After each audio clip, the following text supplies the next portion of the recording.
Hoje a gente tem a oficina sobre educação científica e formação de professores.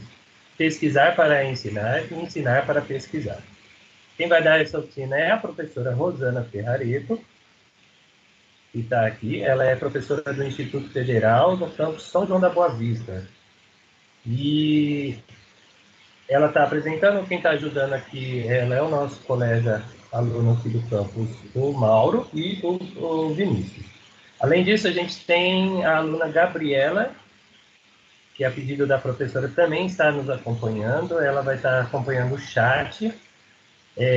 Só avisar, eu tentei, professora, escrever quase todo mundo aqui no chat, mas alguns eu não consegui encontrar.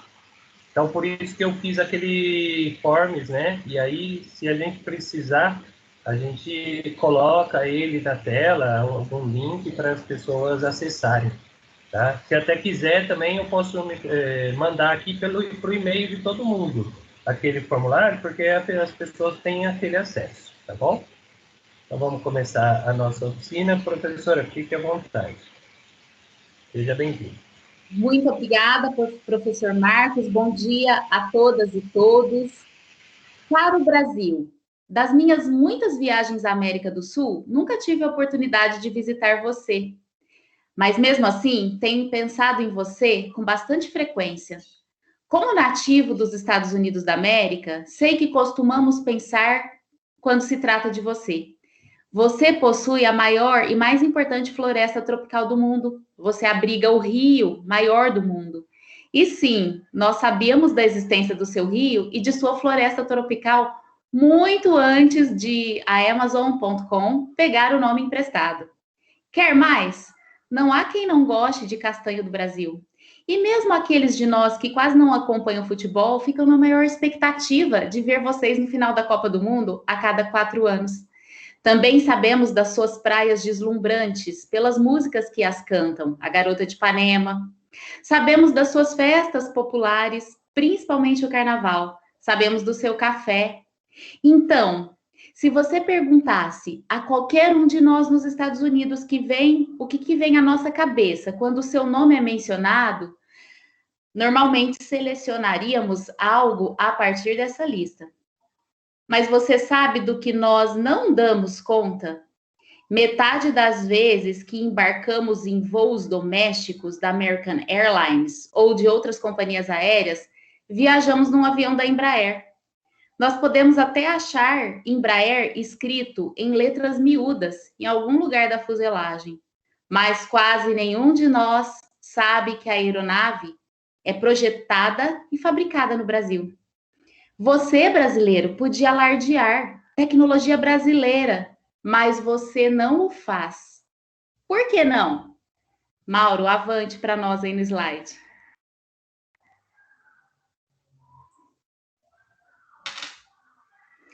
Então, eu sou a professora Rosana, do Instituto Federal de São João da Boa Vista, sou docente também do mestrado do campus de Sertãozinho, e estou aqui para conversar com vocês sobre esse questionamento que nós acabamos de ouvir nessa carta ao Brasil, e sobre a educação científica na formação de professores, pesquisar para ensinar e ensinar para pesquisar. Avante com o slide.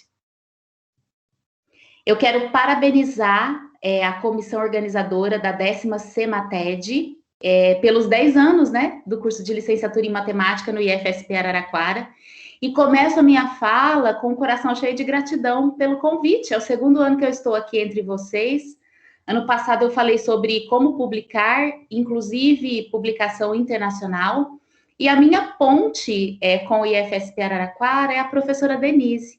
A professora Denise é uma grande amiga, uma profissional que eu admiro muito, e ela trabalhou aqui em São João com a gente durante muito tempo. Nós duas entramos juntas no concurso em 2010, e além da professora Denise, agradeço o professor Marcos, o Mauro, o Vinícius, a Gabi, que estão aí no apoio, e a todos vocês que escolheram estar aqui nessa oficina esta manhã.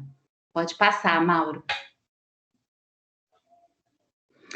Eu sempre me apresento como cientista da linguagem, como estudiosa da cognição humana e pesquisadora da comunicação científica. Essa é a minha casa, é o Instituto Federal de São João da Boa Vista. Olhando essa foto, dá uma saudade de estarmos juntos lá presencialmente, né?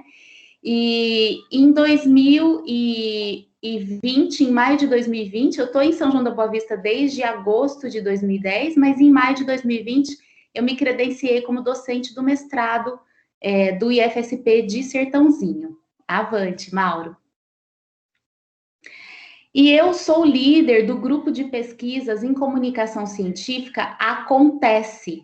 E no Acontece, passa mais um, Mauro, para nós. Nós temos 4 eixos de trabalho.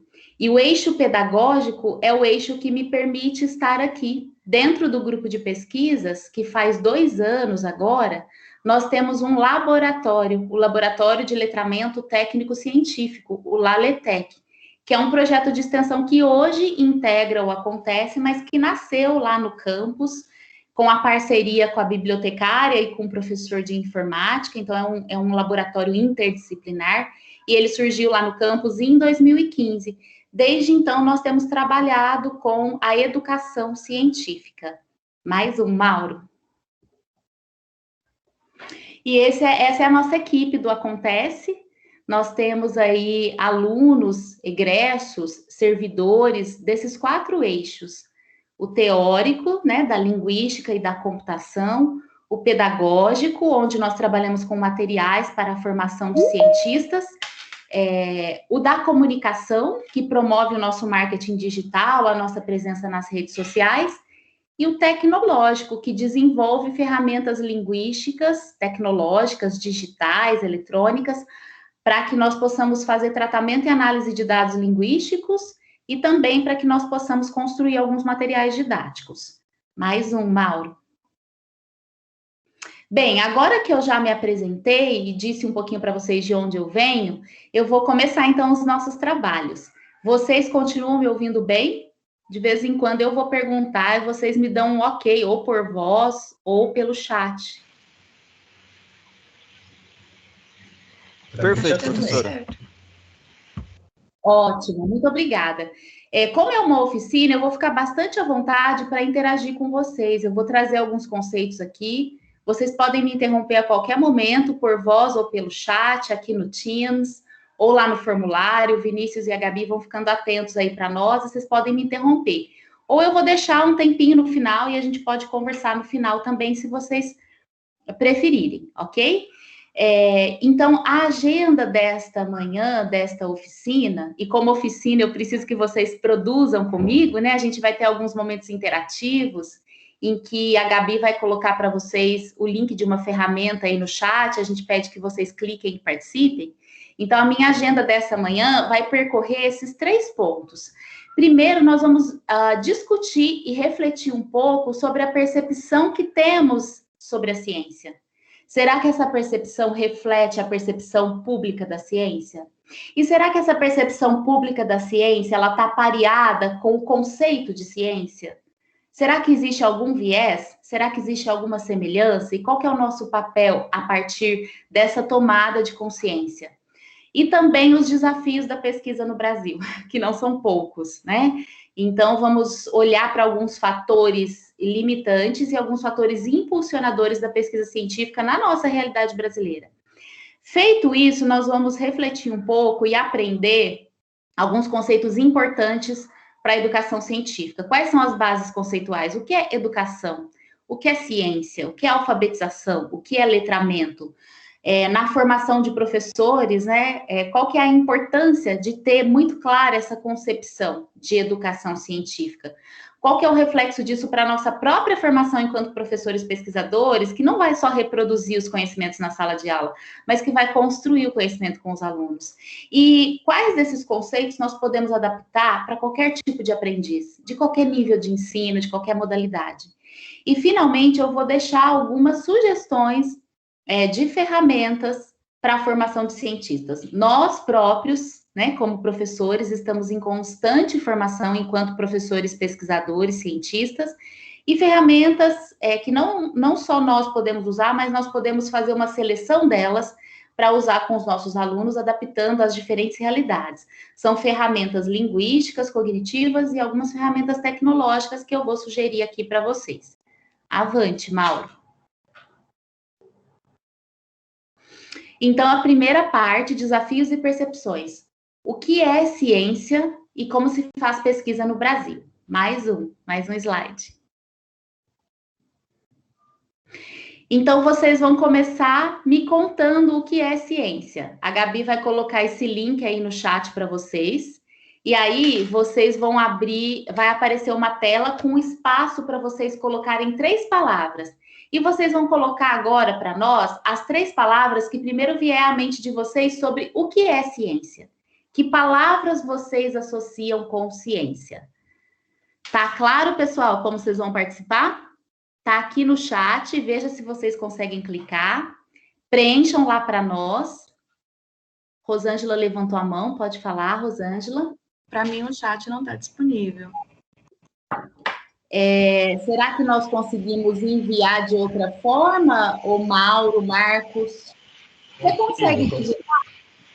Ou talvez a Rosângela consiga digitar. Veja se você consegue digitar no seu navegador, Rosângela. Esse www.menti.com/N47 F25 4I 7G. Ou se vocês conseguem enviar de outra forma, viu, Marcos e Mauro? Mas eu espero, tranquilo.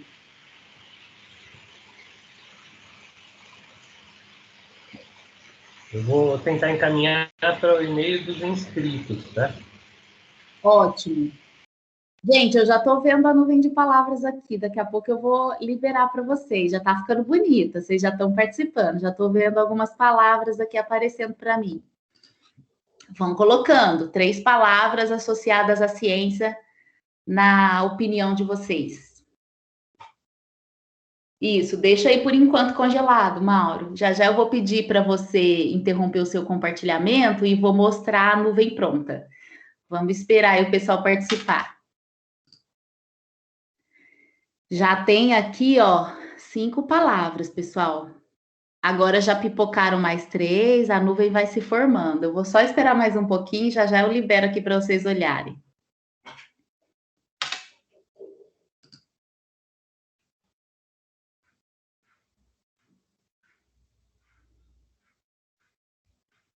Ótimo, ó, 3 pessoas já conseguiram participar aqui. Quantos somos aqui hoje? Deixa eu olhar. Somos 24 aqui na sala agora, né? Olha, as palavras estão aparecendo, o pessoal está conseguindo acessar. A gente já tem 5 pessoas na ferramenta da nuvem de palavras. O professor Marcos vai enviar para vocês por e-mail. Quem não conseguir, no chat, se conseguir digitar no navegador esse código que está aí, aí consegue acessar, vai abrir uma tela com 3 palavras. Deu certo pelo navegador. Ah, que bom, Rosângela. Obrigada pelo retorno aí. Tá ficando bonita, gente. Tem uma palavra que tá central. Acho que todo mundo tá escolhendo essa palavra. Tô feliz com a escolha. Estamos no caminho. Olha, 10 pessoas já estão participando. Daqui a pouquinho, deixa só mais um pouquinho do pessoal participar, que somos 24 aqui. Aí eu já vou pedir para o Mauro liberar a tela para eu compartilhar para vocês olharem a nuvem. Tá ficando bonita. Deixa só dos 24, pelo menos metade entrar. Vamos lá.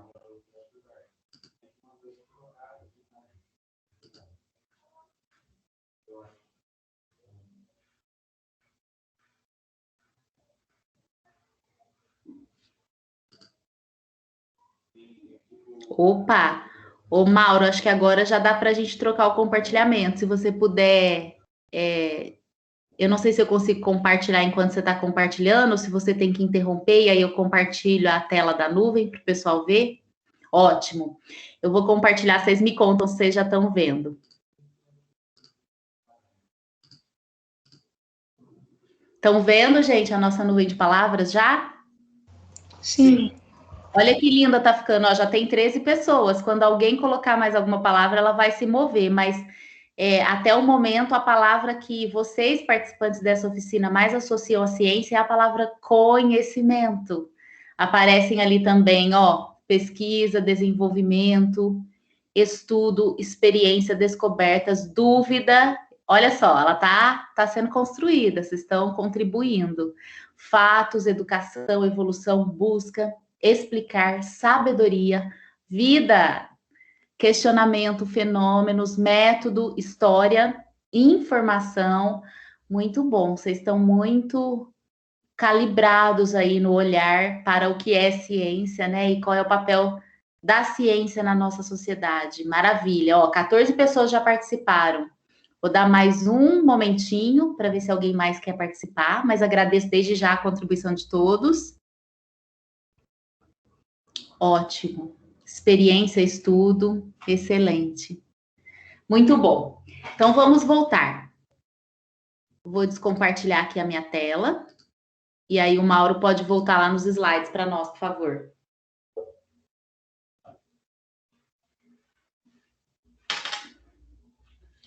Pode tá aparecendo aí? Tá aparecendo. Pode passar mais um, Mauro. Então, olha só, eu queria saber a percepção de quem está aqui com a gente hoje sobre a ciência, né? Mas nós estamos num lugar privilegiado, nós estamos num espaço universitário, nós estamos no curso de graduação, nós estamos no Instituto Federal, acima de tudo, né? Então, o nosso olhar sobre a ciência é muito mais lúcido. E aí, eu cheguei a fazer algumas pesquisas sobre a percepção pública da ciência, já até publiquei sobre isso, mas uma maneira simples, né, que todos nós podemos ter para acessar como anda aí a percepção pública de algum conceito, por exemplo, né, não é uma medida perfeita, não é a única, mas por exemplo, digitar o conceito no Google Imagens. Então, quando eu digito ciência no Google Imagens, é esse panorama que eu encontro. A gente tem ali coisas associadas que realmente procedem, né, sobre o que é ciência. Muitas das quais vocês traduziram em palavras, né? É o desenvolvimento do conhecimento. Mas percebam vocês que, predominantemente, o desenvolvimento desse conhecimento está no laboratório. Aparecem ícones aí das ciências biológicas, concordam? Em sua maioria. É claro que a escolha no Google é limitada, é enviesada. A gente consegue retornar imagens associadas ao conceito de uma maneira limítrofe. Mas é uma maneira de retratar a realidade, né? É o que está lá, é o que está se discutindo na web. É claro que aparece ali embaixo, não sei se vocês estão vendo, bem ali embaixo, na última linha das imagens, né? Aparece o Einstein, ciências exatas. Mas, gente, cadê as ciências humanas? Ciências humanas está ali no pensamento, aparece o cérebro, né? Mas é um ícone das ciências humanas. E olha só o estereótipo do cientista enquanto cara de jaleco branco, né? Mas que bom que a gente já tem ciência e mulheres. Eu tenho feito esse exercício constantemente há mais de 5 anos. E a gente via, até pouco tempo atrás, um retorno de imagens com figuras predominantemente masculinas. Cadê a visualização, a percepção e a representatividade da mulher na ciência, né? E aí, se a gente avançar mais um slide, o Mauro, por favor... a gente tem que pensar não só no conceito de ciência, a gente tem que pensar também, quando pensa em educação científica, ciência para quê? Ciência na educação, a gente tem que pensar não só no conceito de ciência, mas no conceito de cientista. Eu conheço algum cientista? Eu posso me considerar cientista quando eu estou fazendo o TCC? O meu professor do IFE é cientista? Qual é o cientista mais próximo com o que eu convivo? Ou será que para mim cientista é algo glamourizado? É uma celebridade. E o cientista brasileiro, como é que ele está aí nos top trends? Né? Então, eu fiz uma busca e encontrei que 600 cientistas brasileiros estão entre os 100 mil mais influentes do mundo na atualidade. E aí a gente já começa, a partir da percepção da ciência, a pensar nos desafios da ciência no Brasil. Roda mais um para nós, Mauro. E além de pensar o que é ciência e o que quem é o cientista, onde se faz ciência? Desde o início da pandemia, a gente tem ouvido falar de Butantan, de Fiocruz e de outros institutos de pesquisa no Brasil e no mundo. Então, as instituições brasileiras são, sim, as que mais fazem divulgação da ciência em todo o mundo. Muito antes da pandemia, eu encontrei esses índices nessa pesquisa que eu deixo aí para vocês, né, as fontes. Depois vou disponibilizar os slides. Então, quando a gente pensa em instituições brasileiras, se a gente jogar no Google também, vocês vão ver que aparecem nomes de institutos, mas aparecem também, entre as instituições de pesquisa, universidades. Então, não só institutos de pesquisa fazem ciência no Brasil, as universidades também. Roda mais um para nós, Mauro.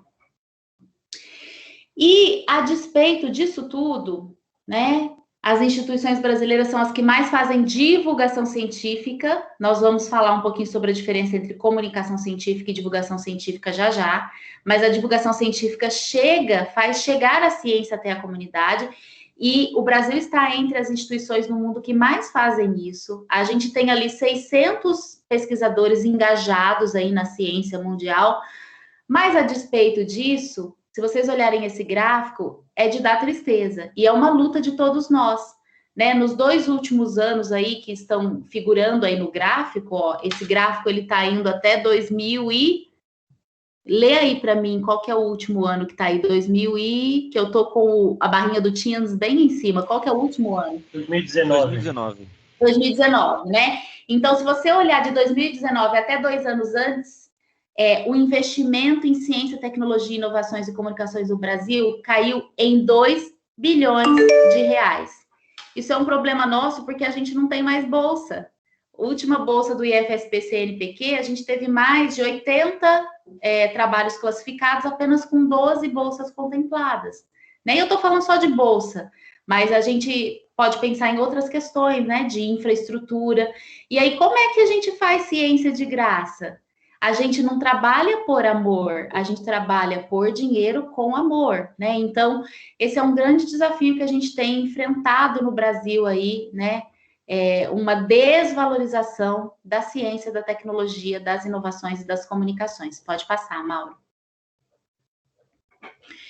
E é claro, gente, que a confiança dos brasileiros na ciência aumentou durante a pandemia, de 42% para 33%, né, caiu o ceticismo do brasileiro em relação à ciência. É claro, tá todo mundo querendo aglomerar e já está aglomerando antes da segunda dose da vacina, mas quando começou lá que todo mundo teve que se ver obrigado a se trancar, né, em lockdown, tudo fechou, tudo parou de funcionar, todo mundo ficou desesperado, quero vacina logo. Aí a vacina veio, né, bem ágil, e aí as pessoas não vão tomar a vacina, e aí começou todo o negacionismo, queriam rápido, mas veio muito rápido, então estou desconfiando da ciência, vou tentar outros métodos alternativos, porque eu quero resolver o meu problema olhando para o meu próprio umbigo, né? Então, a pandemia nos escancarou essa necessidade de ciência, sim. Mas, ao mesmo tempo, roda mais um aí para nós, Mauro. Junto com os avanços científicos para dar conta desse problema sanitário mundial que foi a pandemia, as fake news, né, nessa era pós-verdade que a gente já estava vivendo, com essa polarização, com esse pensamento binário, né, com a escolha de se acreditar em crenças, né, de buscar nas crenças, um mergulho nas crenças, uma fuga da realidade, ao invés de, né, buscar o conhecimento científico fica rifado, né, as pessoas se deixam envolver aí pelas fake news, a gente tem menos investimento em ciência e tecnologia, e isso tudo influencia a percepção pública da ciência, e a gente não pode deixar se influenciar por isso, porque a gente recebe alunos, né, que tem esse pensamento enviesado. Alguém colocou na nuvem de palavras, dúvida, questionamento. A ciência, ela não é definitiva, mas ela apresenta situações bem definidas. E aí, para que a gente possa se proteger disso, a gente precisa comunicar a ciência. Mais importante do que fazer ciência é comunicar a ciência. E não é só papel da escola, né? O jornalismo científico nos ajuda, né, professores, a fazer divulgação científica. Nós educamos o nosso aluno para ter esse pensamento investigativo, ou deveríamos, né, fazer isso, e devemos ter na imprensa um aliado, mas também desconfiar, né, de tudo aquilo que a gente lê por aí, principalmente nas redes sociais. E aí, pessoal, qual que é o instrumento para lidar com essa realidade? Agora que pensamos juntos um pouco sobre o que é ciência, sobre como anda a percepção da ciência em função dessas contingências contextuais, qual é o instrumento que nós temos em mão, né, enquanto educadores para agir. E aí, se o Mauro passar mais um, a gente vai entrar, então, nessa nossa ferramenta que é a educação. Vamos entender o que é educação científica, o que é alfabetização e o que é letramento. Como eu terminei aí a minha primeira parte, eu quero saber se alguém quer comentar alguma coisa, perguntar ou dizer. Se tem alguma pergunta no chat ou no formulário. Por enquanto, tá sem dúvidas aqui. Ok. Alguém? Ali tá escrito número 1, educação científica, mas é número 2, viu, gente? Tá com falha ali no slide de digitação. A gente já terminou a primeira parte da oficina, percepção da ciência e desafios da pesquisa no Brasil. Vamos agora entrar na segunda parte, que é a educação científica, alfabetização e letramento. Então, se está tudo tranquilo por aí, podemos tocar, pessoal? Então, pode passar mais um, Mauro. E aí, vou pedir a participação de novo de vocês para a gente poder pensar essa segunda parte da oficina. Vocês colaboraram com a gente sobre os conceitos associados à ciência. Agora vocês cola para nós lá no chat, Gabi. Agora vocês vão me ajudar a construir um mural virtual no Padlet. Quem não conseguir participar do chat para copiar o link, a gente deixa aqui um pouquinho ainda o slide, ó. padlet.com/roferrareto e essa sequência aí de letras e números. Aí eu aguardo um pouquinho. Quem conseguir já abrir, já nos conta se já está vendo uma parede de tijolos com 3 post-its. Você está vendo já 3 informações lá. Eu estou pedindo que vocês completem para mim o que primeiro vier à cabeça de vocês. Vai ter lá no mural. Alfabetizar é blá, blá, blá. Letrar é blá, blá, blá. E educar cientistas é blá, blá, blá. Aí vocês vão colocar uma palavra ou um conjunto de palavras que complete essas frases. Alguém já conseguiu ver o mural? Professora, eu mandei no e-mail esse último link e eu tentei incluir como convidados quem não estava, né, inscrito ainda. Eu não sei se essas pessoas já estão assistindo ao chat ou não, mas por e-mail todo mundo deve ter recebido. Muito obrigada. Alguém aí do chat pode nos falar se deu certo? Algum participante aqui da oficina pode nos dizer se deu certo entrar aqui no mural do Padlet?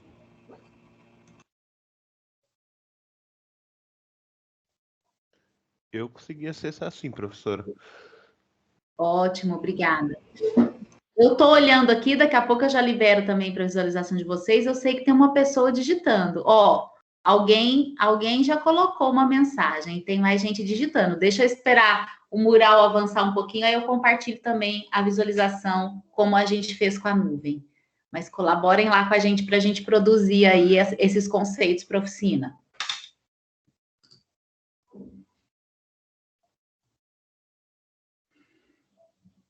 Já temos um comentário.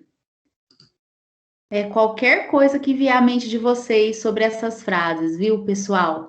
Alfabetizar é, letrar é e educar cientistas é. Aí, o pessoal tá chegando, agora já tem mais respostas. Muito bom. Vamos produzindo lá.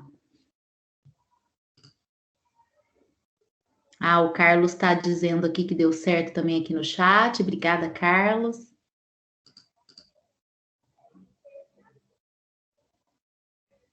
Estamos indo, gente. Vocês estão construindo lá o mural para nós. Tá ficando bonito.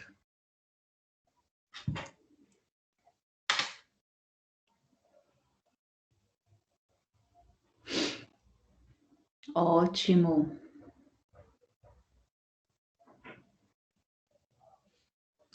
Ô, Mauro, se você quiser interromper o compartilhamento, aí eu compartilho aqui o mural para o pessoal ir olhando a produção coletiva. Perfeito, professora.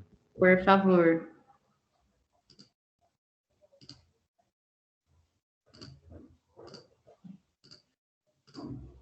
Já estão vendo o nosso mural?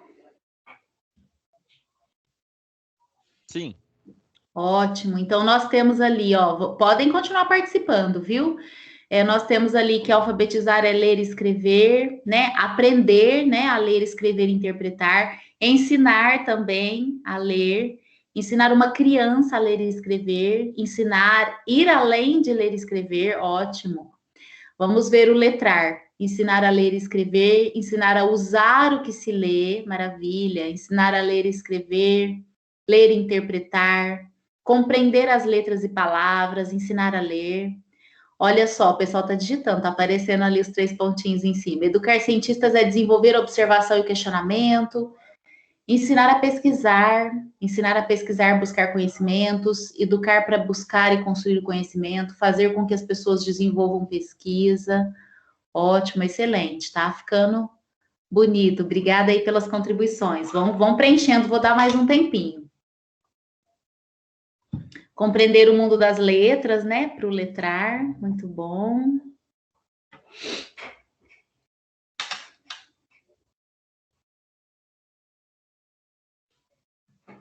Bacana que está aparecendo muitas vezes a palavra ensinar e aprender, né? Muito boa essa dinâmica.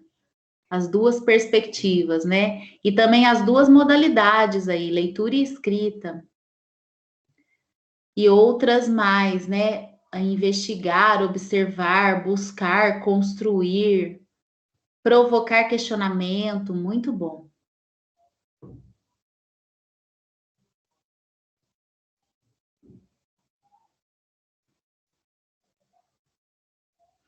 Depois eu vou printar a nuvem de palavras e o mural virtual, vou acrescentar nos slides e mando aí para o professor Marcos, ele encaminha para vocês, que aí vocês têm o resultado, né, da nossa construção coletiva aí. Pesquisar, ler, muito bom. Acho que podemos voltar, viu, Mauro? Se mais alguém estiver digitando, vai digitando aí, não tem problema. Depois eu vou printar no final da oficina e incluir para nós. Pode voltar. Isso, pode avançar mais um. Obrigada pelas contribuições, pessoal. Então, nós vamos agora, a partir desse brainstorm aí que vocês fizeram no mural virtual, né, de colocar palavras relacionadas a alfabetizar, letrar e educar cientistas, nós vamos então compreender, de acordo com a literatura, de acordo com as bases conceituais da educação profissional e tecnológica, né, e da educação científica, o que são esses conceitos. Então, primeiro nós vamos pensar na concepção de educação. E a concepção de educação que eu trago é a concepção de educação de Freire, né? Paulo Freire nos ensina a todo momento a continuar aquilo que a natureza começou no nosso aluno, né? Considerar a realidade do aluno. E a gente só consegue fazer isso a partir da escuta. E a gente só consegue mostrar para o nosso aluno que a gente está escutando quando a gente exercita a empatia, né? O que é essa empatia? Como é que eu me coloco no lugar do meu aluno?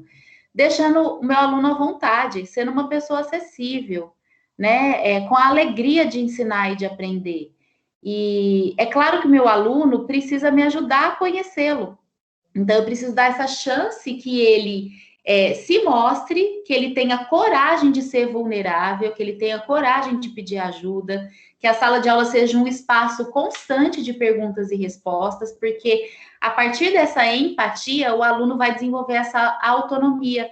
E Paulo Freire coloca 3 conceitos que eu, desde que estou no Instituto Federal, eu respiro esses conceitos no meu dia a dia, né? Porque a gente tem uma oportunidade de conviver com pessoas comprometidas com a educação, humanas em primeiro lugar. Não somos perfeitos, não é 100% assim.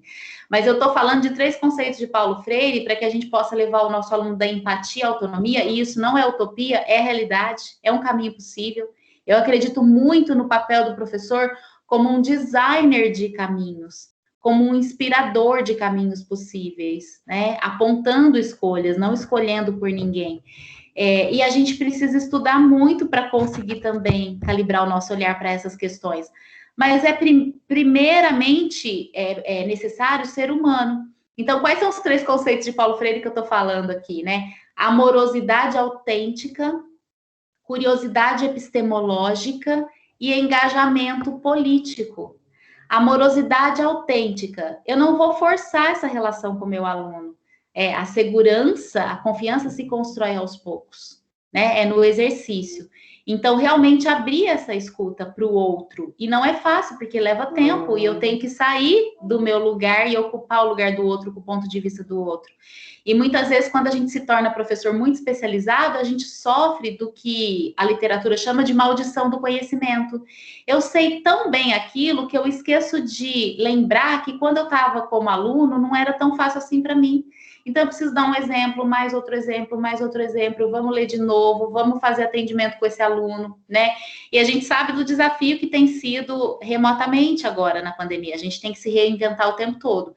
Então, essa amorosidade autêntica de se lançar a essa relação, né? E perder tempo com o outro, investir o seu tempo com o outro.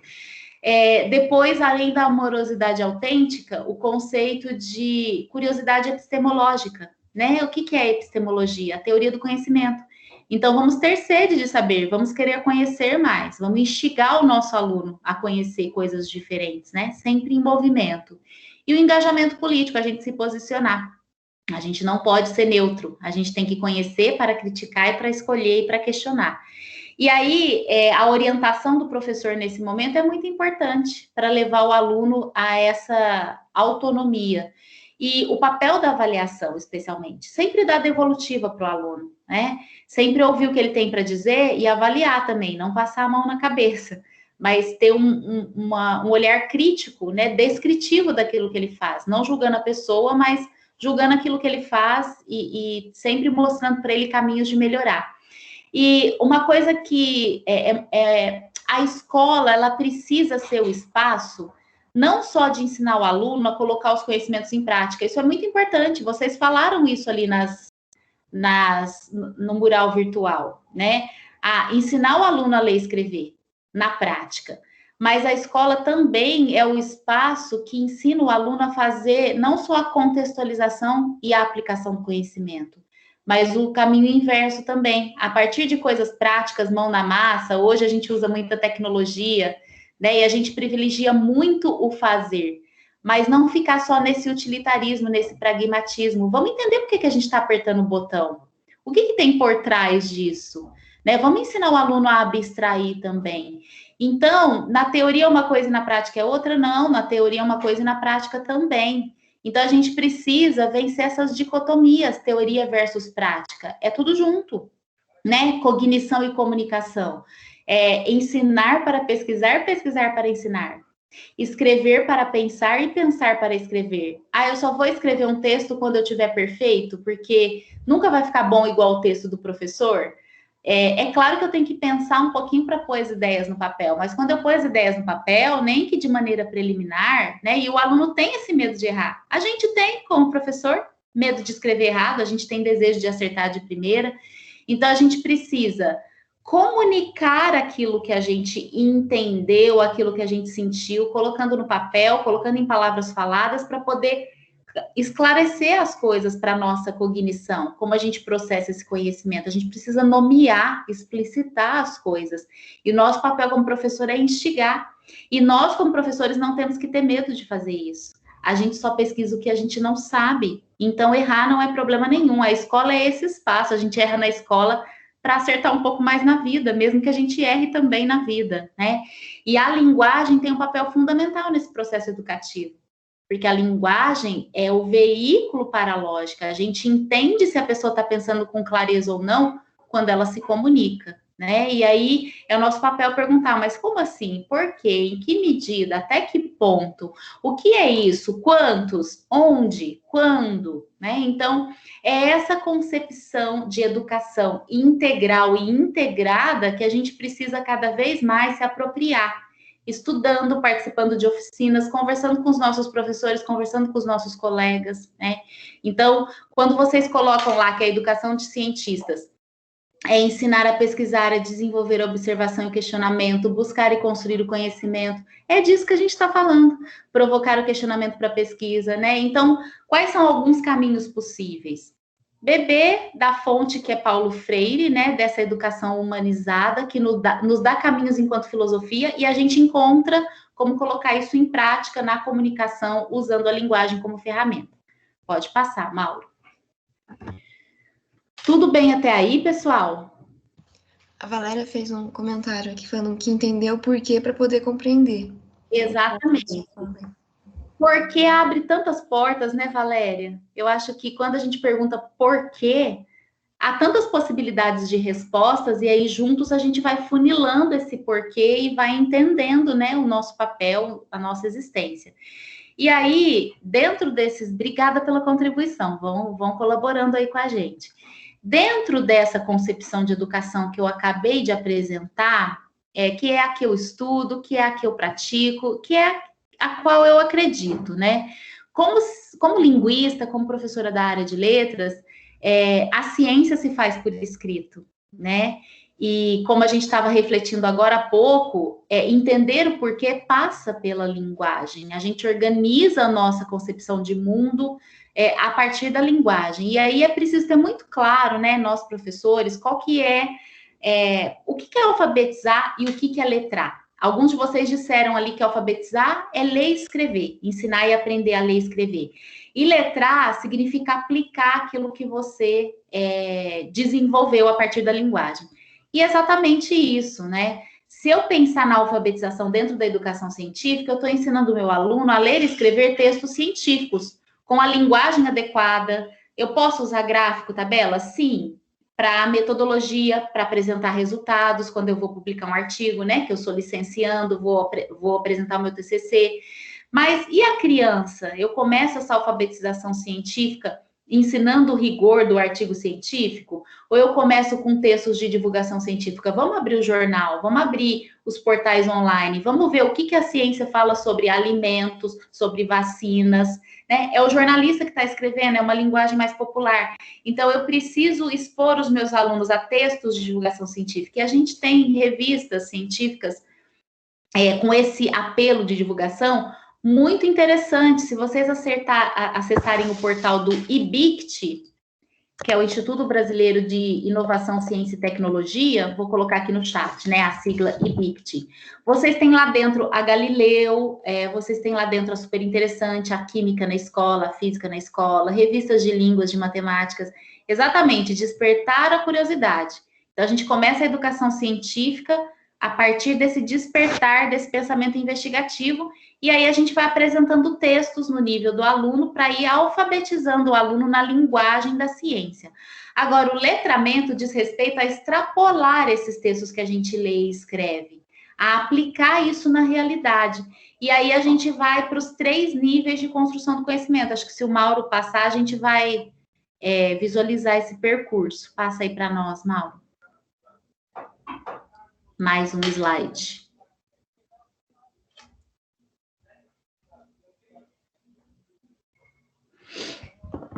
Mauro, pode passar, por favor. Pessoal, tá rodando aí? Não tá rodando? Agora foi. Ah, tá. Agora foi, né? Os 3 níveis, esse 3 níveis de construção do conhecimento está depois dessa tela da ciência, né? Eu vou então falar da tela da ciência e depois a gente vai para os 3 níveis da construção do conhecimento, né? Porque a gente está falando aqui de construção do conhecimento científico, aquele que é papel da escola. Então, a gente viu a percepção pública sobre a ciência e vocês associaram palavras adequadas ao conceito de ciência. Eu estou trazendo aqui o conceito de ciência segundo o professor Gilson Volpato, a partir do método lógico para a redação científica. Ele nos ensina, de maneira muito lúcida, que a ciência né? Ciência, a palavra ciência vem do latim, significa conhecimento. Ela deriva do verbo ser, que significa saber. Vocês colocaram na nuvem de palavras a palavra conhecimento e a palavra sabedoria. Então, o que é a ciência? A ciência é empírica, a ciência é interindividual e a ciência é provisória. Para os negacionistas, o fato da ciência ser provisória é um prato cheio, né? Para eles negarem a ciência. Mas para nós, cientistas, professores, educadores, é bom que a ciência seja provisória, porque a gente sempre está melhorando. Isso faz com que a ciência seja incremental. Tanto é que hoje em dia não tem mais lei. Quando a gente tem alguma lei da física, da matemática, de qualquer ciência, isso é do século passado. Hoje, nada atinge o estatuto de lei, porque por conta da tecnologia, as coisas ficaram muito dinâmicas. É muito pragmática a cultura que a gente constrói. Você pega, hoje a gente usa tudo em nuvem, né? Não sei se alguém aqui se lembra do tempo do pendrive ou do tempo do disquete. Então, as coisas vão avançando em função dessa evolução tecnológica social. As narrativas sociais vão mudando. Então, a gente tem um fato científico que se transforma numa teoria, mas ela não chega a atingir o estatuto de lei. Não mais, né? Porque as coisas são muito dinâmicas. E aí, elas ficam nesse estatuto de teoria, que aí tem uma duração um pouco mais perene do que aqueles fatos científicos. Mas não é porque a ciência não é definitiva, né? Porque ela é provisória, que as coisas não precisam ser bem definidas. É claro que a gente tem conhecimento que se atualiza em curto, médio e longo prazo. Mas para que alguma coisa seja conhecimento científico, ele precisa ser empírico, ou seja, precisa ter evidências. Por isso que a gente registra o que a gente estuda. A gente escreve, a gente faz gráfico, a gente faz tabela. Tem cientista que tira foto, dependendo da natureza da pesquisa. E por que a gente precisa comprovar? Por que a gente precisa registrar? Porque a ciência é interindividual. O que eu vejo, ele vê, ela vê, você vê, vocês vê, eles veem, nós vemos. Tem que todo mundo enxergar aquela realidade relativamente estável, certo? Você não vai tomar qualquer vacina por aí que alguém fez num fundo de quintal, que os cientistas, a comunidade científica toda, está comprovando que dá certo, que é verdade, que passou por teste randômico e tudo mais, né? Então, a gente precisa enxergar a mesma realidade. E isso diferencia a ciência dos outros tipos de conhecimento, não menos importantes. Conhecimento filosófico, conhecimento religioso, conhecimento popular, mas para cada coisa o seu propósito, né? Então, não tem problema nenhum ser cientista e seguir uma religião. Só que na religião, que se dá pela fé, eu não vejo a mesma coisa que os meus colegas da igreja, por exemplo, veem, né? Cada um tem uma percepção diferente de Deus e vê Deus numa determinada forma, né? Agora, na ciência, todo mundo tem que ver uma realidade relativamente estável. E aí que a gente chega nos 3 níveis de construção do conhecimento científico. Pode passar para nós, Mauro. Que a gente estava falando de alfabetizar e letrar, como é que a gente chega lá? Como é que a gente ensina? Primeiro, o aluno a codificar e decodificar a linguagem científica, né? A Valéria muito bem disse aqui, começa com curiosidade, a gente vai introduzindo textos até ele chegar num nível de ensino que ele consiga escrever um texto científico, mas mais do que isso, letrar, ensinar a usar na realidade. E aí que a gente entende os 3 níveis de construção do conhecimento científico, que é empírico, que é interindividual e que é provisório. Então, o dado é a matéria-prima extraída da realidade. Se eu pergunto aqui para vocês, pessoal, o que é 2? 2 é 1?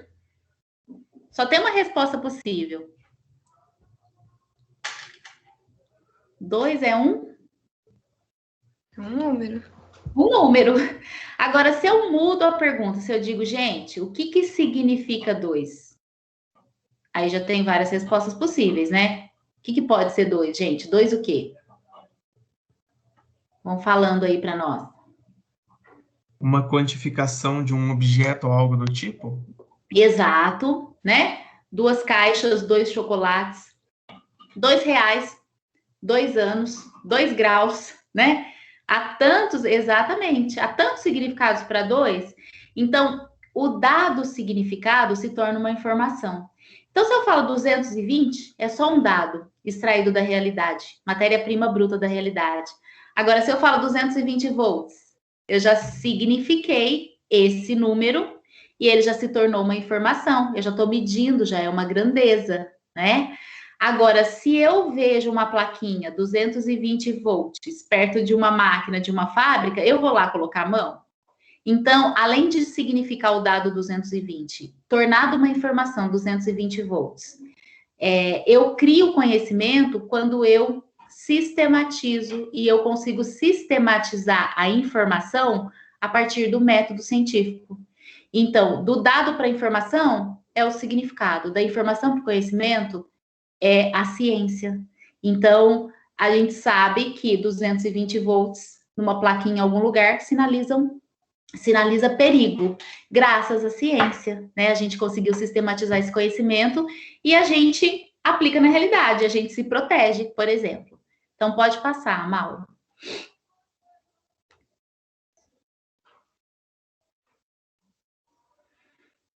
Não passou ainda.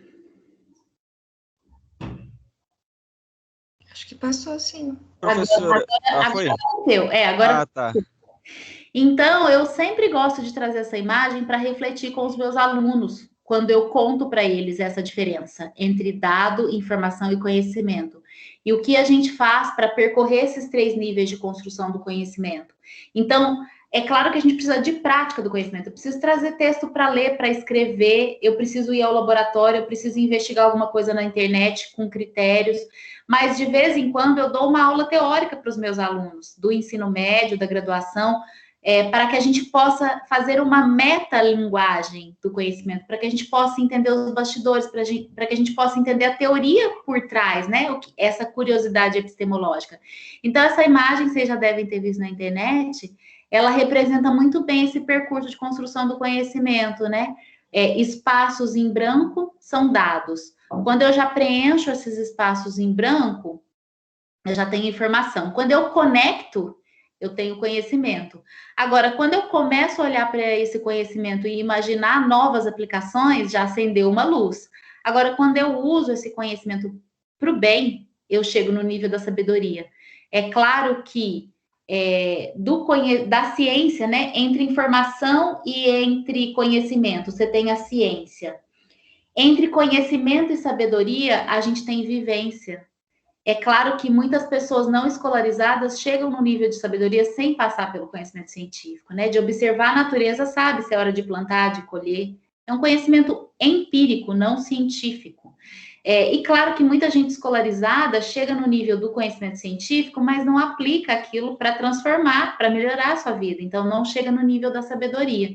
Então, a importância de se conectar com as pessoas e com as ideias, porque sozinho a gente não constrói conhecimento.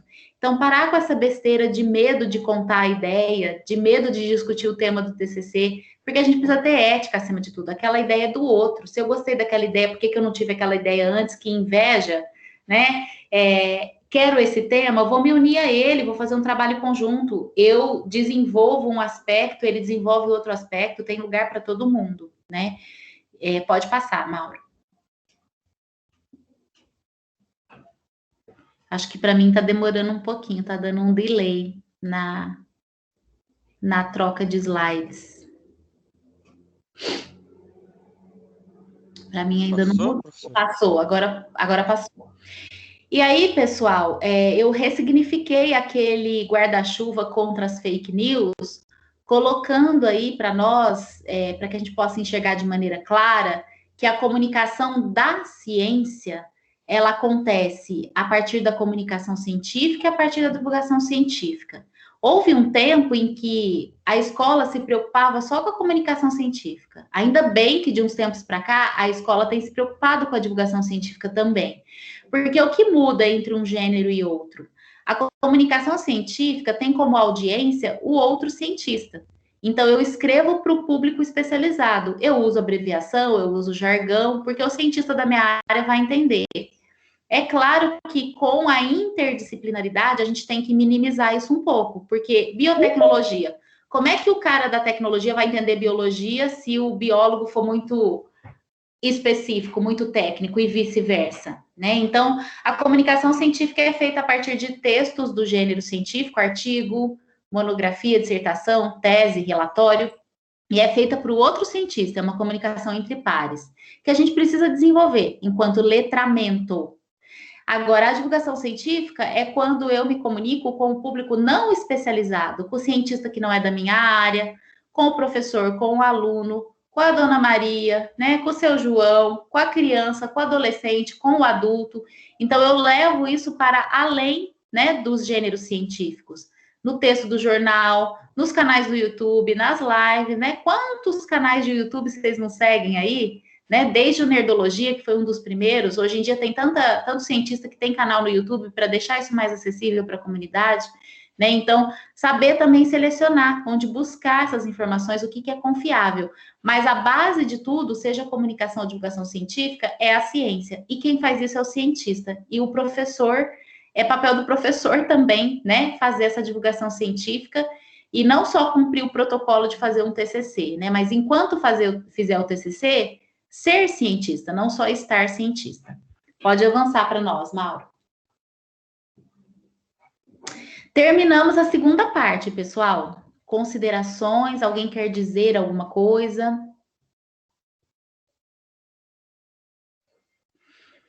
Vamos recapitular, ó. Nós começamos pensando sobre o que é ciência, vocês nos ajudaram a construir uma nuvem de palavras associadas a esse conceito e desaguamos aí um pouquinho na reflexão crítica de como anda isso no Brasil e como as fake news, né, estão por aí contra o que é princípio científico. Depois nós aprofundamos um pouco nos conceitos de educação, segundo Paulo Freire, educação para a ciência, por meio dos processos de letramento e alfabetização.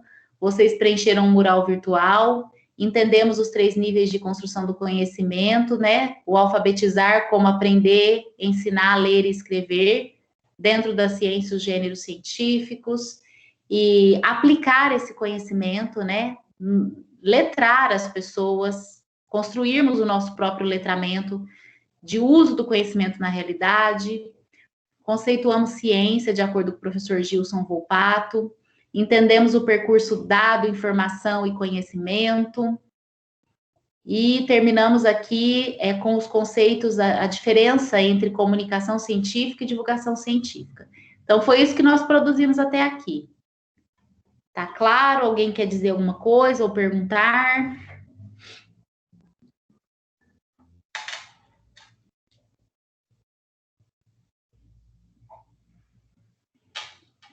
Não?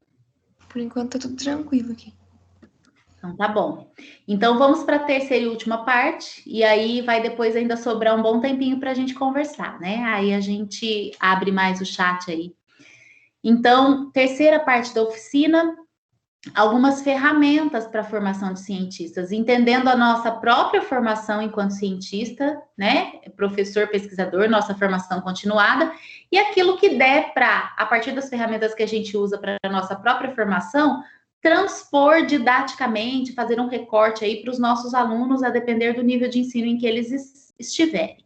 Então, eu vou apresentar algumas ferramentas linguísticas, algumas ferramentas tecnológicas e algumas ferramentas cognitivas. Pode passar, Mauro.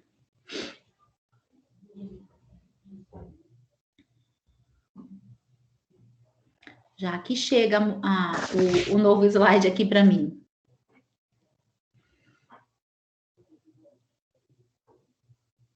Para o pessoal tá mudando ou não? Tá com delay também?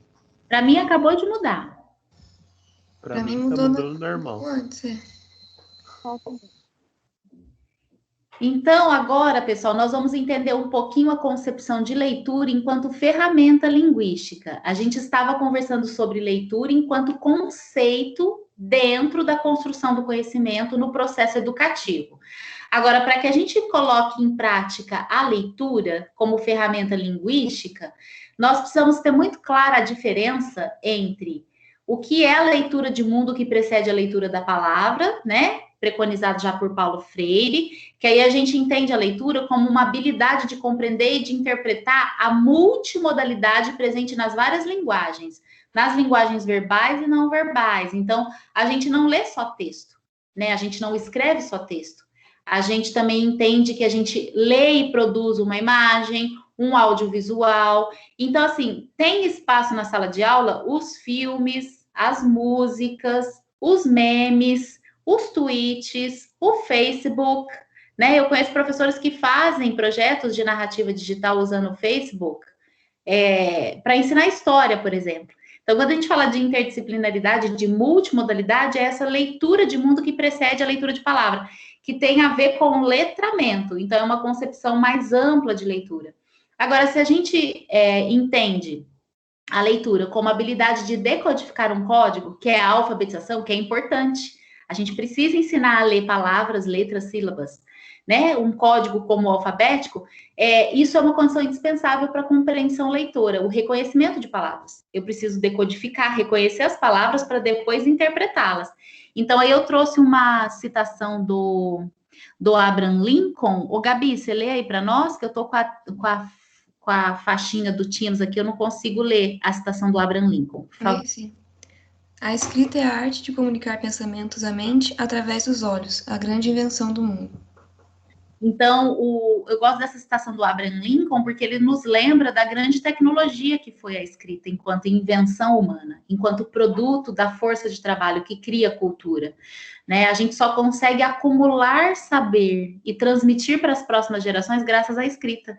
Se a gente não conseguisse registrar, então a escrita é uma incrível tecnologia que a gente tem para registrar o conhecimento, e graças a ela a gente faz ciência, né? Que a ciência é empírica, interindividual, a gente tem que registrar. E, além de ser uma grande invenção humana, essa concepção de leitura é essa, né? Da gente, é física, de você passar o papel, os olhos no papel, e você conseguir reconhecer as palavras, decodificar, porque eu conheço aquela letra, eu conheço aquela sílaba, eu conheço aquela palavra. E aí, além do reconhecimento de palavras, eu aplico a minha vivência, o meu conhecimento enciclopédico de mundo, eu significo aquilo e eu atinjo a compreensão leitora. Pode passar mais um. Então, esse é o sentido estrito, né, da escrita. Sentido amplo, escrita, leitura, letramento. Sentido estrito, escrita, leitura, alfabetização. Vamos esperar o slide chegar aqui para mim, que tem uma tela interessante para nós, professores, para que a gente possa entender o que é essa compreensão leitora, enquanto ferramenta para a gente trabalhar. Ainda não trocou.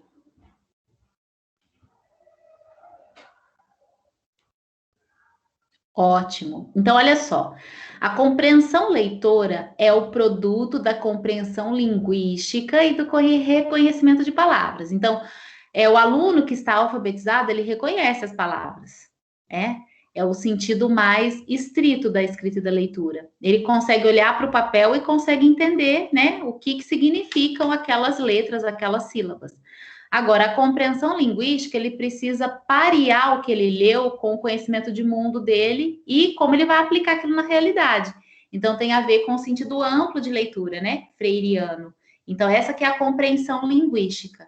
E aí, quando a gente tem essas duas habilidades combinadas, a gente sabe se o aluno está letrado ou não, ou se ele está só alfabetizado. Então, quando a gente tem uma boa compreensão linguística e um bom reconhecimento de palavras, a gente diz que a gente tem o aluno que é leitor proficiente. Então, a gente tem todas as ferramentas para a gente poder trabalhar com um conhecimento mais abstrato, científico. Agora, quando o aluno tem menos compreensão linguística e mais reconhecimento de palavras, ele sabe ler e escrever, mas ele não consegue significar aquilo muito para a realidade. Ele precisa de mais insumo, ele precisa de mais vivência. Então, é o que a gente chama de analfabeto funcional. Muitos chegam na vida adulta, passam pela escolarização e não desenvolvem essa compreensão linguística de interpretar. E aí a importância da leitura multimodal, ler e escrever diferentes tipos de texto. Agora, quando a gente tem muita compreensão linguística, né, uma boa vivência, uma boa interpretação, um bom letramento, mas dificuldade ali no reconhecimento de palavras, entre outros problemas que o aluno pode ter, ele pode estar sofrendo de dislexia, né? Troca as letras, não consegue decodificar, mas é um aluno que tem uma boa bagagem, que tem um bom entendimento. Exatamente, Valéria. Aí é o papel, né, da ferramenta. Por isso que a gente põe esse quadro aqui nas ferramentas linguísticas, né? Estimular, conhecer essas estratégias de leitura. Agora, quando a gente tem baixa compreensão linguística e baixo reconhecimento de palavras, a gente diz que a alfabetização e letramento estão insuficientes, né? Então, olha a importância de nós, professores, conhecermos, né, do que é composta aí a compreensão leitora, para que a gente possa trabalhar com as estratégias de leitura ou mais na compreensão linguística ou mais no reconhecimento de palavras. Pode passar para nós aí, Mauro.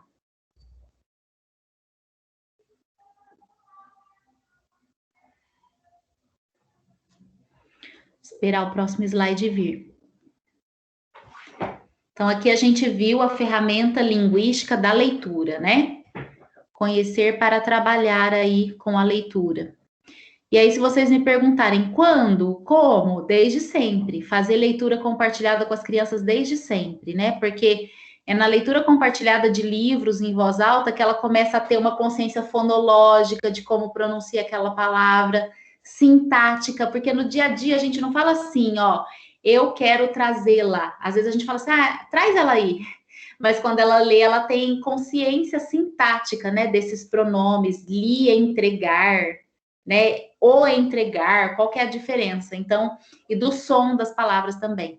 Agora, eu vou falar um pouquinho da ferramenta linguística escrita. Entendendo a escrita como um processo de aprendizagem. Essa ideia do ensinar, né, do pesquisar para ensinar e ensinar para pesquisar, do pensar para escrever e do escrever para pensar, do ler para aprender, né? Não matar a leitura, lê esse livro, vamos fazer uma prova. Ou faz aí o seu TCC, depois que ele estiver pronto, você me manda que eu corrijo. Então, a gente entender a escrita como processo que não é uma linha reta em ascensão. De jeito nenhum. O processo de escrita não é linear. A gente não acerta de primeira. Por isso que a gente tem medo, né? Porque a gente vive numa sociedade que cobra que a gente não erre, que cobra que a gente seja independente, não autônomo, mas independente. Então, se eu sou independente, eu não preciso do outro, então eu tenho vergonha de pedir ajuda, né? Então, trabalhar muito na pré-escrita, no processo de pré-escrita. Se você investir mais tempo na pré-escrita, você não vai ficar borrando de vermelho a folha do seu aluno ali na reescrita, que muitas vezes ele nem sabe o que você sinalizou para ele reescrever. Então, eu vou deixar as referências desse artigo que explica esse passo a passo. Então, a Valéria estava falando ali de estratégias de leitura, há estratégias de escrita também. Não é essa coisa tema livre, fecha os olhos que vai vir a inspiração e você vai sair escrevendo, né? Mudar essa concepção errada que às vezes a gente mesmo tem de escrita, para que a gente possa também ensinar alunos que não saiam da escola com essa concepção equivocada de escrita. E para a gente aplicar a estratégia, a gente tem que ler, a gente tem que conhecer, a gente tem que estudar. Então, eu vou deixar aí de Rodrigues e Batista, um artigo de 2019, como aplicar a escrita como processo de aprendizagem na educação científica, né? Serve muito para nós. Como usar isso para que nós possamos escrever artigos sem medo, melhores, né? E aí, por consequência, a gente consegue simplificar isso para o nosso aluno. Então, como buscar ideias, como fazer esse toró dessas ideias, como agrupar as ideias, fazer um primeiro esboço, selecionar aquilo que eu vou usar, isso é a pré-escrita. Depois que eu já fiz esse processo, que não é rápido, gente, demora. Eu vou precisar pelo menos aí 5 encontros, né, com o meu aluno. Quando eu oriento o aluno de TCC, é isso, é pelo menos um mês, né? Trabalhando assim mais de uma vez por semana.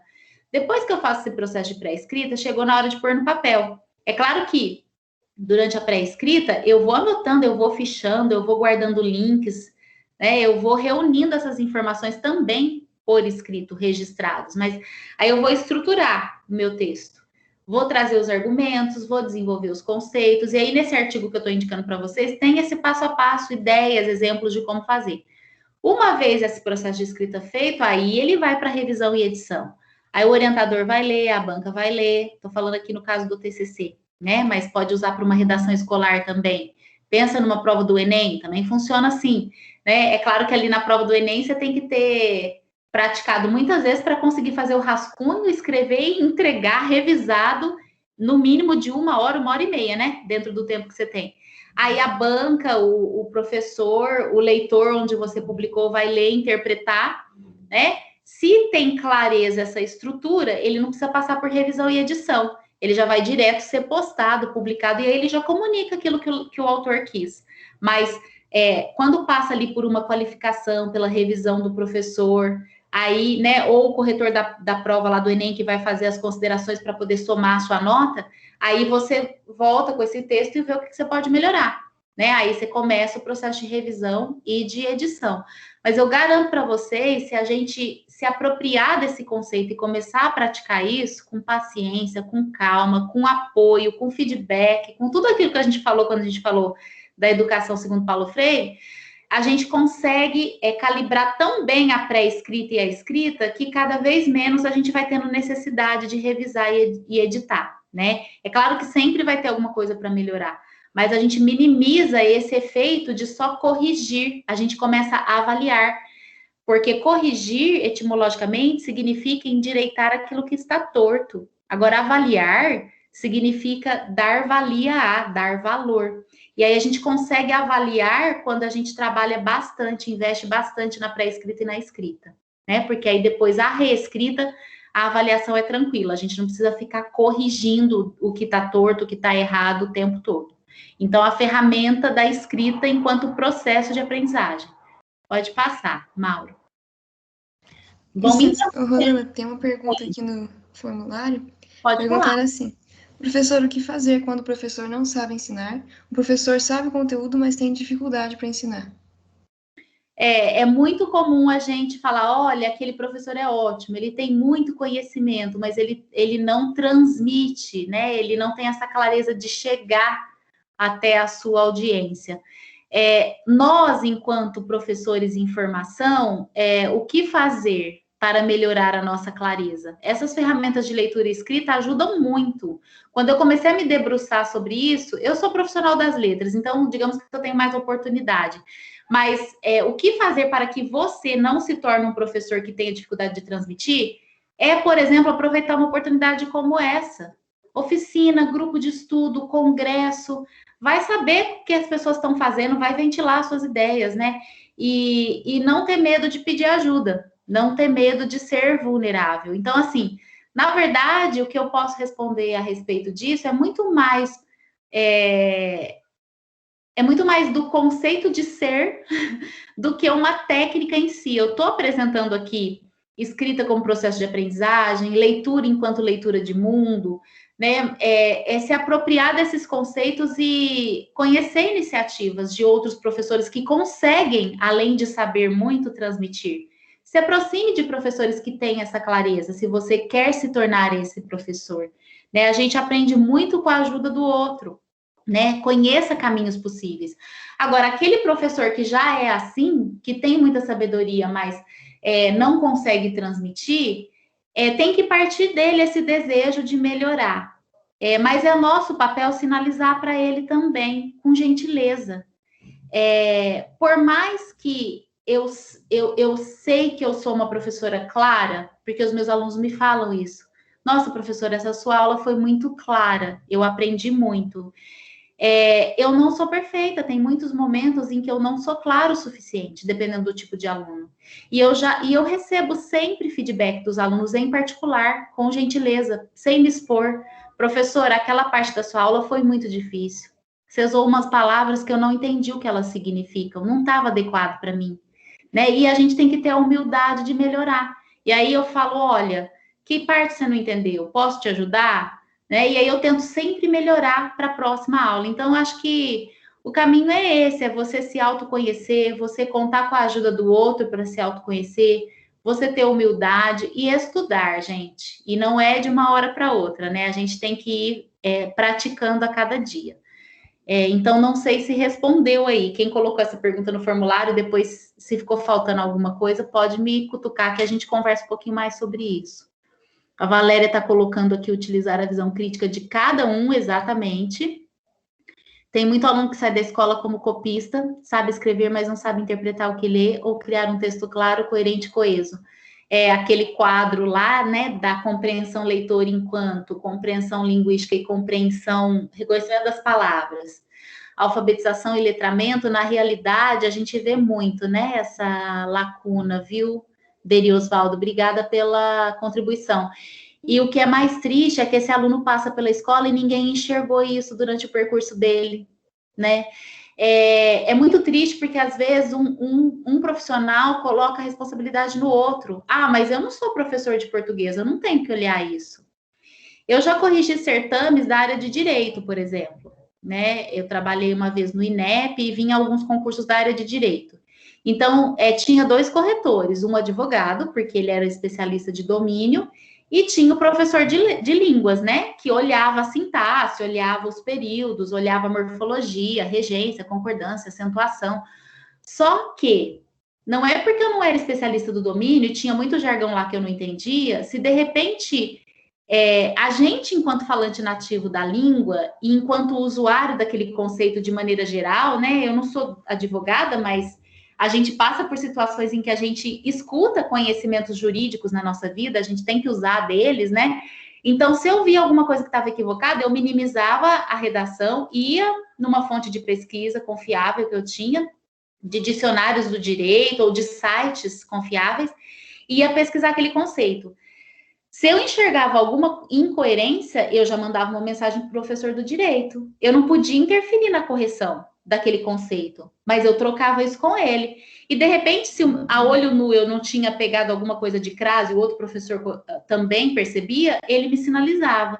Então, assim, eu estou corrigindo uma redação sobre geopolítica. Eu não sou especialista de domínio. Conversa com o professor de geografia. Qual que é uma fonte confiável que pode me ajudar para eu não ficar te incomodando o tempo inteiro para saber se o conceito do menino está certo? Ah, eu sou professor de matemática. Uma coisa assim que eu vejo muito de erro nas escolas, não existe crase entre números. Então tem assim, ó, leia da página 5 a 10. Aí o professor põe crase. Ah, mas eu sou obrigada a saber crase? Claro, eu sou professor, preciso estudar a língua portuguesa, tenho que zelar pelo bom uso dela, senão eu vou perpetuar esse erro com o meu aluno, ele vai colocar crase entre números, e essa não é uma regra válida. Ah, mas não tem problema, entendeu mesmo assim, tá? Mas se ele for prestar concurso, ele vai ser penalizado, né? Então, o médico é para o doente, Jesus é para o pecador, o professor é para aquele que não sabe. Então, como é que a gente deixa... Eu sou professora de matemática, como é que eu vou deixar o meu aluno errar? Ah, mas eu não tenho conhecimento de português suficiente. Conversa com o seu colega, né? A gente precisa também perder o medo de conversar com o colega e pedir ajuda. Ah, mas eu sou professora de português. Se o aluno desenvolver uma lógica lá, que é papel da linguagem, mas também da matemática, desenvolver a lógica, ou se ele colocar um conceito equivocado da outra área, eu não vou corrigir na minha redação? Né? Então, eu acho que essa reflexão do Deri Osvaldo é para nos chacoalhar, né? Como é que a gente deixa passar pelas nossas mãos, durante um ano, um semestre letivo que seja, um aluno copista e não percebe? Né? Ah, mas como é que eu vou dar conta de um monte de gente? Ah, mas como é que eu sei que o meu aluno está ali no chat, não ligou a câmera, não ligou a voz? Será que ele não voltou a dormir? Será que ele não está jogando videogame? Gente, tem tanta ferramenta interativa, cutuca o seu aluno, né? Porque senão você nunca vai descobrir. Mas, enfim, aí é isso que a Valéria está falando, né? É essa visão crítica de cada um. E aí cada um escolhe, né? Se consegue fazer, como consegue fazer dentro das suas possibilidades, mas tem que fazer alguma coisa, né? Tem que estar sempre em movimento. Bom, a gente falou de ferramentas linguísticas até agora, escrita e leitura. Estou gostando aí do pessoal no chat, no formulário, vão colocando mais perguntas. Eu vou agora apresentar algumas ferramentas tecnológicas que a gente produz no Acontece. Então, eu coloquei aí um trechinho aí de cada tela das ferramentas que a gente tem. Como a gente faz isso no grupo de pesquisa, no projeto de extensão, está disponível gratuitamente. Usem, divulguem, passem para os seus alunos, fiquem à vontade para baixar os nossos materiais. É construção coletiva, então é para que todo mundo possa usar. Então, se você acessar o site do Acontece, que é esse que está aí em cima em azul, se você for ali no menu Projetos, Produtos, você vai ter acesso a algumas ferramentas que a gente cria de escrita e de leitura científica.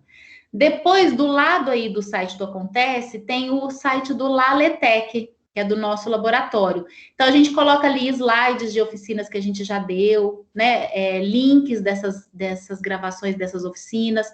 Agora, na pandemia, o bom é que a gente produz muito conhecimento online, a porta da sala de aula se abriu, né? E aí a gente grava tudo, então fica material produzido aí. Depois, ali embaixo, do lado esquerdo, Basic Text Pipeline. Quem gosta de tecnologia, a gente tem a nossa equipe que produz essas ferramentas, né, para análise linguística. Algumas delas a gente está colocando no nosso canal do YouTube, youtube.com/laletec.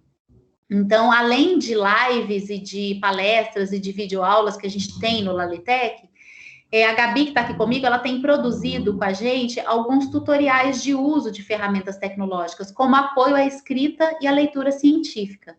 Não substitui a nossa ação criativa, mas quando a gente está com aquela síndrome da folha em branco, dá para usar, porque elas dão algumas frases para a gente começar a escrever parágrafo, né? Como que a gente organiza o texto científico. E a gente também está nas redes sociais, então eu printei aí a nossa página no Instagram, que é @acontece, e no Facebook a gente está como Laletec, né? Tá como facebook.com/laletecfsp. Se vocês nos seguirem nas redes sociais, a gente sempre posta essas iniciativas, né? Essas oficinas, tudo que a gente faz, a gente posta para o pessoal participar. E aí, se vocês conseguirem, né, nos seguir lá, vocês vão acompanhando a nossa produção. Pode passar mais um slide, Isso. Aqui estão os links, né, dessas redes que eu acabei de mostrar, no Instagram, no Facebook, no YouTube, e os nossos sites institucionais, onde a gente publica a nossa... Tem publicação de artigos lá também, então, a gente publicou um livro recentemente, e então está tudo disponível lá. Pode passar mais um, Mauro. Aqui, só para mostrar 3 exemplos para vocês, né, no nosso canal no YouTube, a gente tem uma playlist de ferramentas tecnológicas para a escrita científica. Então, esse segundo aí, esse número 2, ferramentas tecnológicas para a escrita científica, esse ambiente para a escrita é como se fosse um Google Tradutor da escrita. Tem de 4 áreas do conhecimento, tem da farmácia, da computação, da física e da engenharia de produção. Então, ele é feito lá na USP de São Carlos, pelo professor Zucoloto da física, e é um ambiente de escrita que apoia a escrita de artigos nessas áreas, porque tem uma base de dados lá com quantidade grande de artigos nessa área, que você pode puxar exemplos para começar a escrever a introdução, o resumo, a materiais e métodos, a conclusão do trabalho. Então, a gente conhecia esse site, a gente usava bastante no nosso laboratório, e a gente resolveu fazer um tutorial do passo a passo de como usar. E outras ferramentas mais. A gente está com esse projeto em construção, a Gabi está como bolsista esse ano do Lalitec, ela já produziu, junto com a outra bolsista, 3 tutoriais, e a gente vai continuar produzindo mais tutoriais de uso. Tem ferramenta antiplágio. Então, às vezes, a pessoa até conhece a ferramenta, mas fala como que eu vou usar, né, para saber se meu aluno está plagiando? Qual ferramenta que é melhor? Tem ferramenta de revisão ortográfica. Então, a gente vai de bibliometria, de como fazer revisão sistemática, né, na literatura, a partir do Portal CAPES. Então, a gente vai aos poucos construindo essas videoanimações, que são videozinhos aí de até 10 minutos. A gente está usando a ferramenta Powtoon para produzir, porque aí fica à disposição, né, de nós, professores, de uma maneira mais palatável para a gente usar. E a gente pode até passar para os nossos alunos, né, porque aí fica tranquilo também para eles seguirem os tutoriais e usarem as ferramentas. Pode passar mais um, Mauro. Então, fica aí como sugestão de ferramenta tecnológica, né, de apoio à escrita e à leitura. Mas é claro, gente, que usar sem saber o que não adianta, né? Por isso que antes, nessa oficina, nós estudamos os conceitos de educação, de escrita, de leitura, para que a gente tenha isso claro, para quando a gente for colocar a ferramenta na mão do nosso aluno, a gente saber também ensiná-lo a criticar o que é robótico, o que funciona, o que é plágio, né, o que pode, o que não pode. E como a ferramenta pode funcionar como apoio, mas nunca substituir. Nós produzimos também em 2017, pela plataforma de cursos MOOC, aqueles cursos massivos, plataforma do IFSP, o curso Laletec 2017, Redação Científica com Competência Informacional e Tecnologia. É um curso de 6 ou 7 módulos que ensina passo a passo a escrever cada parte do texto científico, desde o resumo até a conclusão. E tem uma parte sobre competência informacional que a bibliotecária que gravou. Então, ela ensina como fazer busca no Portal CAPES, como escolher as palavras-chave, como usar as fontes de informação confiáveis científicas. Então, vocês podem se inscrever, né? É só criar um usuário e senha, é gratuito, é de fluxo contínuo. Você pode ir fazendo os módulos conforme a sua disponibilidade. Ele tem uma videoaula, tem uma apostila que você pode baixar em PDF e tem exercícios com autocorreção. Conforme você vai fazendo um módulo, ele já destrava outro módulo e no final você pode gerar o certificado. Né? Você pode fazer os módulos não em ordem também. Eu quero só aprender a escrever materiais e métodos. Pode fazer desvinculado, não precisa fazer o curso todo se não quiser, tá bom? Então, fica aí também como sugestão de ferramenta linguística, né? Um curso que está online aí. Aí é mais para nós, né? Para professores que precisamos escrever o TCC, né? Professores em formação, ou que precisamos publicar depois em congresso, em revistas. Pode passar, Mauro. E para os nossos alunos, não sei se vocês acompanharam, mas esse ano aconteceu o primeiro seminário de divulgação científica do IFSP, de 25 a 27 de maio. Então, também estou deixando aqui o site do evento. Se vocês clicarem ali em programação, onde está de laranja ali, acesse aqui, vocês vão ter acesso às salas dos GTs, né, dos grupos de trabalho. Então, tem muito trabalho na área de matemática. Tem um Instagram que eu até comecei a seguir, que chama Peixe ao Quadrado. Tem a Bibi Bailas, que deu né, a Gabriela Bailas, que é da física, que fez uma conferência. Então, tem não só ali os links de acesso às conferências de professores pesquisadores de várias áreas. Eu falei aqui da matemática e da física, porque é o interesse de vocês, né? Mas de professores de várias áreas que falaram sobre como divulgar a ciência na escola, como ensinar o aluno a divulgar o conhecimento científico que ele aprende na escola, né? E muito nos GTs, que são as apresentações de pessoas do Brasil inteiro que participaram, vieram relatar suas experiências. Gente, tem muita página no Instagram, né? Meu filho estuda no Instituto Federal, meu filho mais velho, que tem 18 anos, ele está no 4º ano de eletrônica, e ele está agora numa bolsa de extensão com o professor de matemática, que ele quer ser professor de matemática. E ele está num projeto chamado Matematif. Então, eles ficam coletando informações sobre as Olimpíadas de Matemática. Ontem mesmo ele perguntou, mãe, quando você estava na escola, qual que era um conteúdo de matemática que você tinha dificuldade? Eu falei, é matriz. Ele falou, boa, eu vou fazer uma videoaula sobre matriz. E aí eles fazem uns tutoriais bem didáticos. E eu falei assim para ele, faz uma enquete, né? Veja com os alunos do IF o que eles querem aprender de matemática. Então, os alunos, e isso é muito importante, você trazer mais clareza para o aluno, que às vezes o professor não consegue trazer para o nível do aluno. Em pares, você coloca alunos monitorando outros alunos e às vezes quebra essa barreira de entender algo mais complexo na fala do professor. Então, acessem que vocês vão encontrar coisas valiosíssimas. Tem um Instagram que chama Peixe ao Quadrado, que eu estou seguindo, que é muito legal, né? Que trabalha com conceitos de matemática. Então, assistam os GTs. Se vocês clicarem na programação de cada GT, vocês vão ver quais são os de matemática. Aí comecem a explorar as páginas do Instagram, porque são todas pessoas que desenvolvem pesquisas e fazem essa página no Instagram, pessoas que estão dentro da universidade. Então, não é qualquer conhecimento. Então, esse você pode indicar para o seu aluno, né? Para tornar o conhecimento mais acessível. Porque desenvolver a visão crítica de cada um, né? Conforme a Valéria falou aqui, também passa por o sentimento de que o aluno tem de que aquilo é exequível, de que dá para ele fazer.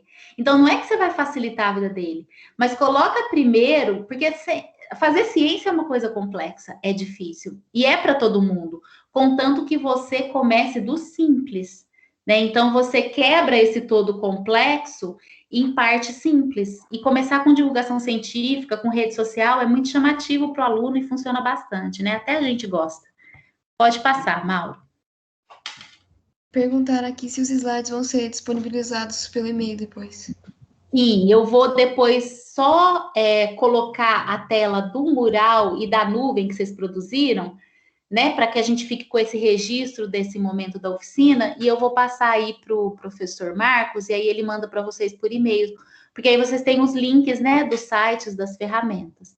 Olha, o Deri Osvaldo está falando aqui, como estudar matemática sem saber ler ou escrever? Todo professor tem a capacidade de alfabetizar. Pode não ter conhecimento suficiente para letrar, mas alfabetizar é simples. Exatamente. E alfabetizar é o primeiro passo. A gente precisa de reconhecimento de palavras para chegar na compreensão leitora, né? Agora, olha só a importância. A matemática é uma linguagem formal, como é a língua portuguesa, né? Então, se a gente pensar no conceito de linguagem, a língua é um tipo de linguagem, a língua natural, o português, o inglês, o idioma. A matemática é um tipo de linguagem.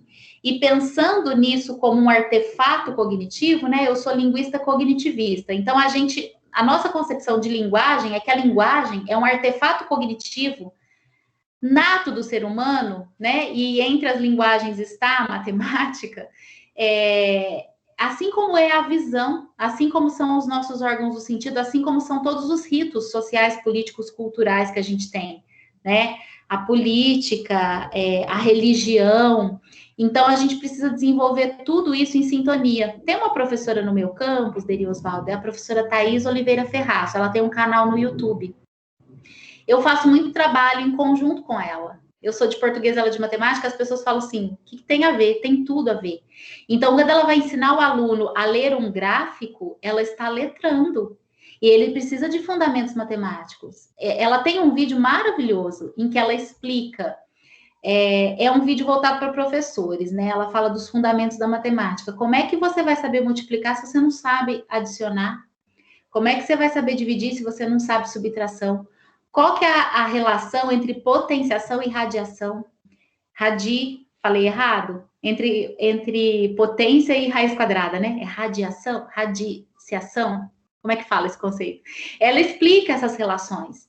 Então, o quanto a gente precisa de lógica para entender esse tipo de linguagem, como o desenvolvimento da linguagem matemática ajuda a interpretar texto em língua portuguesa, e como interpretar enunciados de língua portuguesa, de história, de geografia, ajuda também a lógica, que é tão útil na matemática.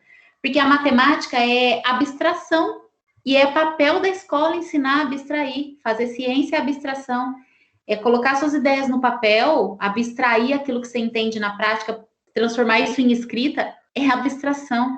Então, todas as áreas, né, precisam aí trabalhar em conjunto. Radiciação, muito obrigada, Marcos. Ela faz a relação entre adição e multiplicação, subtração e divisão, e entre potenciação e radiciação. Isso mesmo. Depois, se vocês puderem achá-la no YouTube, é Thaís Oliveira Ferraço. Na época da pandemia, ela começou a pegar gráficos nas redes sociais, no Facebook, das cidades, né? As prefeituras da região começaram a colocar quantos infectados, quantas mortes, quantas internações, e tinha uma incongruência que a pessoa olhava aqueles números absolutos e fazia uma subtração simples, e ela tinha um entendimento equivocado da realidade. Ou ela se alarmava, porque tinha muitos casos, e na verdade não tinha, porque não estava graficamente mostrado, né? Estava com números absolutos, e a pessoa não sabia somar, não sabia entender a relação entre uma coisa e outra. Ou ela ficava alarmada, que tinha muita coisa, ou ela, relaxava, achava que não tinha nada, né? Então, ela fez um trabalho muito de matemática aplicada. O TCC dela, da pós em informática na educação, que foi um curso que ela fez aqui no IFE, ela já é doutora em matemática, ela foi fazer um curso que a gente tem aqui, de especialização em informática na educação. Ela fez, e o TCC dela, ela trabalhou com... agora eu não vou lembrar, mas ela ensinou os alunos a construir uma agenda usando uma função... ela trabalhou com função matemática para ensinar os alunos a gerenciar tempo, a construir uma agenda no Moodle. Então, ela é uma professora que trabalha muito na alfabetização e no letramento, na educação matemática, né? Então, quando o Deri Osvaldo falou aqui, eu super concordei com ele, eu lembrei do trabalho da Thaís, né? E a gente precisa divulgar, né, essas boas iniciativas aí, para que a gente possa também usar as coisas boas que estão à disposição. E aí, gente, eu falei de ferramentas linguísticas, falei de ferramentas tecnológicas, e estou falando agora aqui nesse slide um pouquinho com vocês sobre ferramentas cognitivas.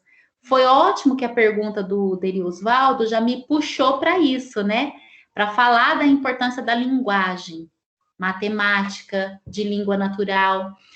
Ele está dizendo aqui também que português e matemática são duas ciências primordiais para se evitar a manipulação da mídia e jornalística e todas as outras manipulações. Exatamente, né?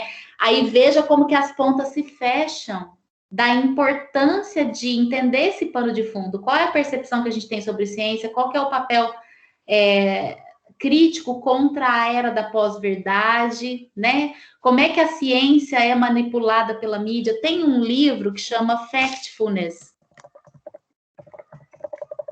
Eu vou pôr o nome aqui, não sei se vocês já viram. Ele estava até um tempo atrás entre os mais lidos aí. Factfulness é do Hans Rosling. O subtítulo desse livro é O Hábito de Acreditar em Fatos e não em Opiniões. O hábito libertador de acreditar em fatos e não em opiniões.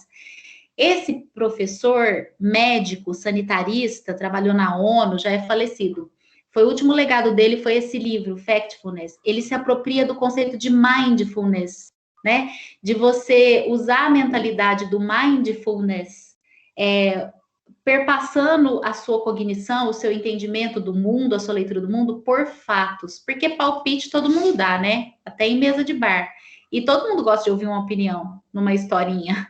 Mas será que aquilo não está equivocado? Então, nesse livro ele apresenta 10 instintos que a gente tem, enquanto natos, né, do nosso pensamento, da nossa mente humana, que servem como buracos quando a gente filtra a realidade. Então, a gente generaliza, né? Um dos instintos que a gente tem é o instinto da generalização. Outro instinto que a gente tem é esse de linha reta em ascensão. A gente acha que as coisas sempre são assim, né? E aí a gente não entende que a vida é muito mais complexa, cheia de altos e baixos. Então, isso que o Deri Oswald está falando é muito importante, né? A gente desenvolve habilidades básicas na aula de português e matemática que são poderosíssimas, potentes, para que a gente não seja manipulado por qualquer informação veiculada aí, né? Sem saber a fonte. E aí, gente, que entra o papel do trabalho, né? Não é merecimento, é oportunidade, é força de trabalho produtivo, né? Então, a criatividade e a inovação, qual que é a diferença? E o que é serendipidade? Passa aí mais um slide para nós que a gente vai entender um pouquinho esses conceitos. Tem um autor, o Steven Johnson, ele é psicólogo. Se vocês procurarem no YouTube, no TED Talks, Steven Johnson, ele investiga de onde surgem as boas ideias. E ele fala duas coisas muito lúcidas, que a gente consegue ser criativo e inovador, porque a inovação é uma criatividade aperfeiçoadora, né? Então, não sei se vocês já leram sobre descobertas inovadoras aí. Ele tem um livro que mostra esses resultados de pesquisa, e ele fala qual que é a relação entre o Titanic e a ultrassonografia. Vocês conseguem perceber alguma relação entre o Titanic e a ultrassonografia? Qual que é a relação entre a descoberta não, né? O desenvolvimento da água clorada e os biquínis hoje serem minúsculos e o fato da novela em inglês ser chamada de soap opera?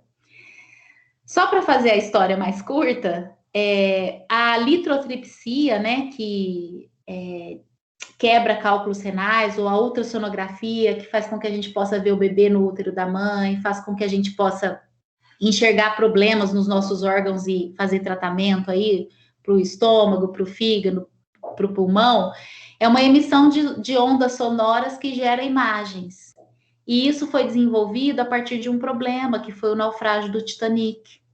Quando isso aconteceu, começaram a desenvolver ideias, né, e pôr em prática para que não acontecesse mais esse choque do navio no iceberg. E começaram a observar os golfinhos, né, e foi a partir disso que criaram o primeiro sonar do navio, emitir pings que batiam no iceberg e davam eco, porque é assim que os golfinhos se desviam dos obstáculos, e eles podiam calcular o tempo até chegar no iceberg e até desviar. E aí, quando eles começaram a fazer integração entre isso e tecnologia, criaram as máquinas de ultrassom e depois a litotripsia, né? A água clorada foi descoberta pelo John Newman no estado de New Jersey, no começo do século. Até então, precisava de 3 metros para fazer um biquíni, as pessoas morriam ingerindo água contaminada. E aí a água clorada também fez dar um boom aí no número de piscinas. Na época, 100 piscinas foram construídas nos Estados Unidos. E aí, com menos de 1 metro, se faziam biquínis, as pessoas podiam nadar com segurança, né? Para além de beber a água sem morrer. E aí, a indústria do sabonete deu um boom nessa época, porque as pessoas começaram a tomar mais banho, então precisava de mais sabonete, né? E os sabonetes eram anunciantes das novelas de rádio, né? Os comerciais de sabonete. Daí, a palavra novela passou a se chamar soap opera, ópera do sabonete, né? Por conta dessa invenção aí marcada na história.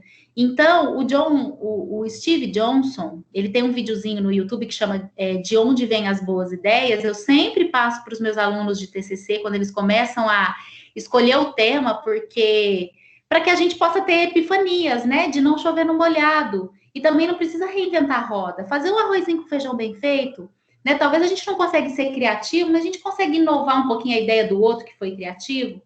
Então, o Steve Johnson, ele fala que a gente faz isso por meio da conexão entre ideias e entre pessoas. E isso leva tempo. E aí a gente fica com a manipulação da mídia de que tudo tem que ser imediatista, a gente não tem a paciência de esperar a linha que não é reta em ascensão. E a gente tem uma metáfora do iluminismo, da ciência, de que eureka, as coisas acontecem da noite para o dia.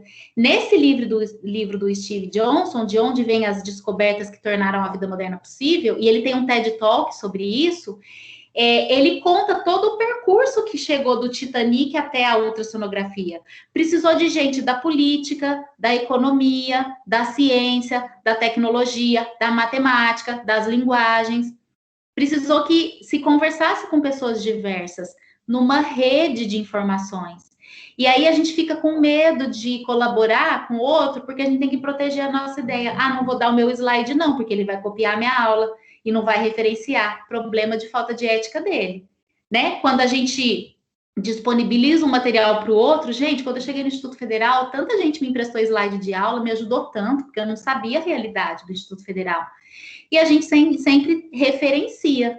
E mesmo que eu use os slides igual e referenciando, com a autorização da pessoa, nunca vou dar aula igual a ela. Cada um é um único, né? Então, viver essa interdisciplinaridade na prática e sofrer a demora do tempo e não achar que as coisas acontecem do dia para a noite e que a gente faz as coisas sozinho, né? Então, eu acho que vale muito conhecer as descobertas científicas que tornaram a vida moderna possível, para que a gente tenha mais humildade e aprenda a depender dos outros a despeito do que a sociedade neoliberal nos fala, né? Que a gente não tem que depender da ajuda do outro.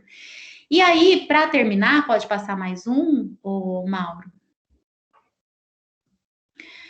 Como considerações finais aqui, eu quero trazer essa ideia da integração. Eu esqueci de falar no slide anterior da serendipidade. O que é a serendipidade, além da criatividade e da inovação, né? A inovação é uma criatividade aperfeiçoadora, é agregar algum valor para a minha realidade.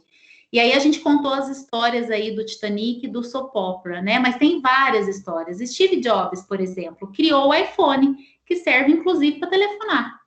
Ele não foi criativo, ele foi inovador, ganhou até muito dinheiro com isso, né? Porque ele integrou coisas que já estavam disponíveis. E muitas vezes a gente faz isso porque a gente tem uma habilidade que os especialistas chamam de serendipidade. Então, Alexander Fleming esqueceu a lâmina fora da geladeira e foi para o fim de semana, para as férias, não sei. Aí, quando ele voltou, ele percebeu ali aquele halo e falou, opa, fungo não passou aqui na bactéria, desenvolveu penicilina. Então, assim, ó, ele sextou e aí parou de pensar cientificamente? Não, gente, ele sextou, quando ele voltou do sextou, ele enxergou a oportunidade. Então, o acaso, né, favorece as mentes que estão conectadas. Essa é a frase do Steven Johnson. E tem uma frase que eu não lembro se é do Da Vinci, mas é de algum famoso aí, cientista e artista, que diz assim, o acaso me encontrou trabalhando, né? Ah, mas eu não posso descansar? Posso descansar, mas eu não tenho que tirar o pensamento científico na hora que eu estou descansando, né? Sempre ficar atento à realidade. Então, integrar ciência e linguagem pelas vias da educação. Então, o movimento científico, assim como é aprender português e matemática, que o Deri Osvaldo bem falou, com consciência crítica, como a Valéria pontuou, é a gente não ficar só no concreto, no pragmático, no operacional. Né? Metodologias ativas, ferramentas tecnológicas. Antes apertava parafuso, né? A classe operária apertava parafuso e aí a elite sempre controlava as decisões. Agora, hoje, o nosso aluno aperta botão. Que botão que ele está apertando? Qual que é o nosso papel em ensinar a buscar, selecionar, avaliar e usar a fonte correta? Então, sair um pouco só desse pragmatismo. É gostoso pôr a mão na massa, a gente tem que fazer o concreto, sim. Mas ensinar o aluno também a conceituar, pensar subjetivamente, a buscar o pensamento abstrato, a buscar as artes, a emoção estética, né, da arte também, não só dos conhecimentos propedêuticos, do português, da matemática. E a linguagem é um grande aliado nisso, né? O papel do conhecimento científico é importante, mas escrever, né, para apreender novos conteúdos, assim que a gente aprende a inovar. A escrita é uma convenção. A gente não pode sair das regras da escrita, mas no conteúdo a gente pode inovar, lendo, escrevendo e fazendo conexão com as pessoas e com as ideias. E o grande papel da educação é a gente identificar esses paradigmas. Não adianta a gente tentar mudar a realidade, ressignificar a realidade, se a gente vive dentro de uma janelinha conceitual de Cinderela, né? Então, a gente precisa identificar qual que é o paradigma hoje. É o ensino remoto, é a internet. É a única maneira de viver possível? Será que eu não posso humanizar mais esse ambiente? Como é que eu vou fazer para ouvir mais meu aluno, né? E, então, identificar os paradigmas que estão na nossa realidade, senão eles ficam enraizados e cristalizados e viram preconceitos, viram estereótipos, né? E ressignificá-los. Pode passar mais um, Mauro.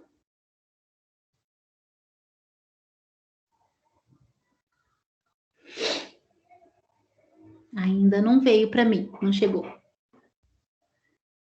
Exatamente, Valéria. Olha o papel da empatia, né? E se a gente não comunicar, a gente não consegue. Ainda tá dando um delayzinho o slide, mas a gente já tá no final, pessoal. Você passou, Mauro? Passei, Aí, professora. aí. Isso, foi agora, obrigada. E aí, pessoal, a última reflexão, né? Ah, mas eu não quero ser cientista. Eu não posso forçar o meu aluno a ser cientista. Ser ou estar? Já que eu estou na universidade, enquanto eu estou fazendo meu TCC, vamos ser por inteiro, né? E qual ciência? Né? A ciência biológica, a ciência exata, a ciência humana? A ciência brasileira, a gente não é feita por cientistas. 60% da ciência brasileira é feita por 15 universidades públicas. Quando a gente falou lá dos institutos de pesquisa, entre os principais, 60% deles são universidades.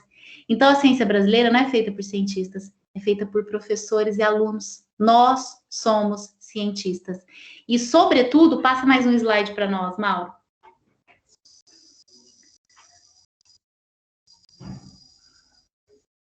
Foi? Isso, sobretudo, pessoal, a ciência é feita por pessoas, para pessoas. Então, vamos seguir o protocolo, sim, a convenção, porque esse rigor científico padroniza, e isso é respeito, é ética, mas vamos humanizar mais, né, a educação e a ciência. Passa mais um para nós.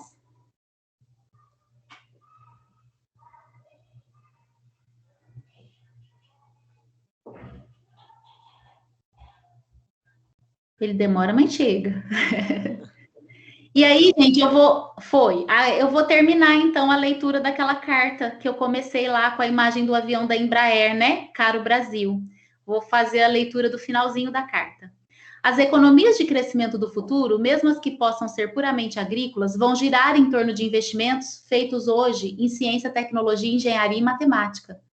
Numa democracia, esses investimentos fluem de um eleitorado letrado cientificamente, que elege líderes esclarecidos e que entendem o valor da educação, das pesquisas e das descobertas. Sem essas perspectivas, ainda estaríamos vivendo em cavernas, com alguns de nós resmungando: ah, você não pode explorar o mundo exterior. Primeiro precisa resolver os problemas da nossa caverna.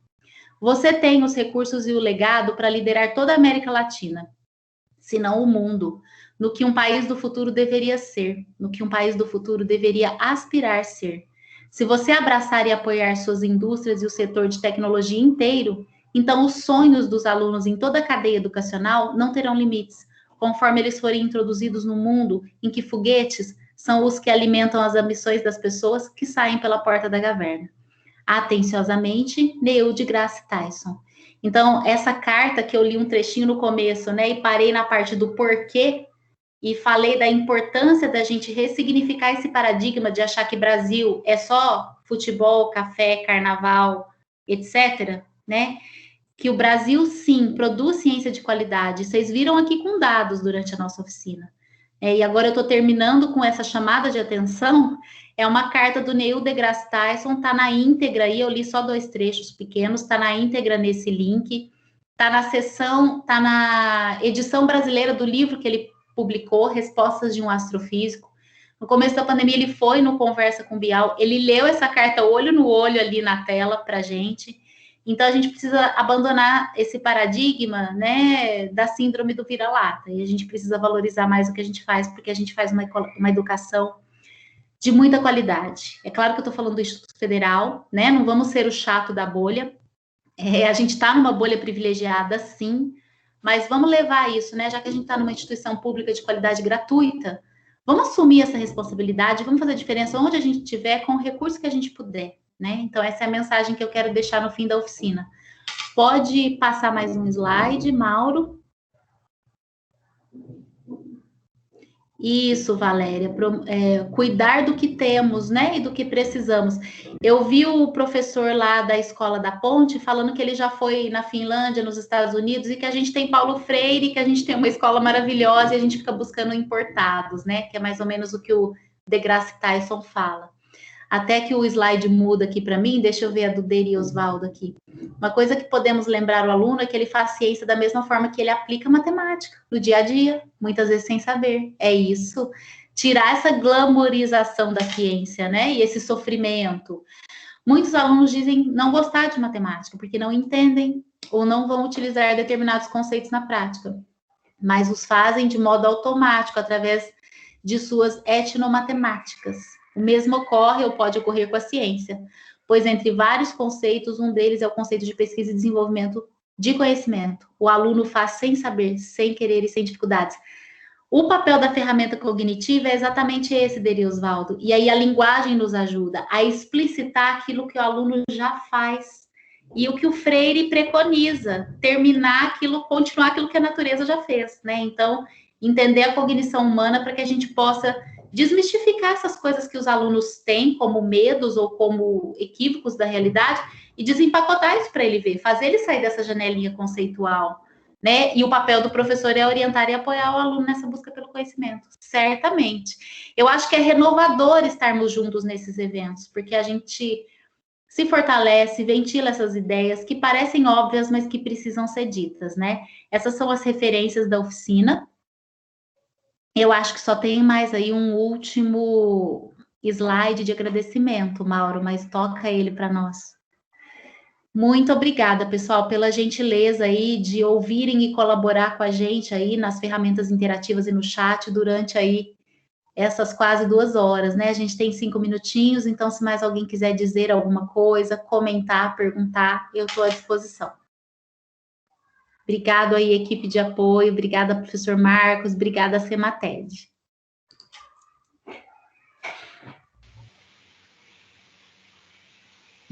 Maravilhosa, professora, muito obrigado. Acho que a gente conseguiu estabelecer aqui, né, um pouco de interação. Infelizmente, nem todos conseguem aí abrir o microfone, que ficaria mais vivo ainda, mais importante. Mas muito obrigado pela oficina, né? Eu acho que eu falo em nome de todos aqui, como nós aprendemos, como a gente compartilhou aqui e entender um pouco mais do que é ciência. Um aviso para todos, eu já encaminhei por e-mail a lista de presença, tá? E vou pedir licença rapidinho para a professora para eu fazer a projeção do link.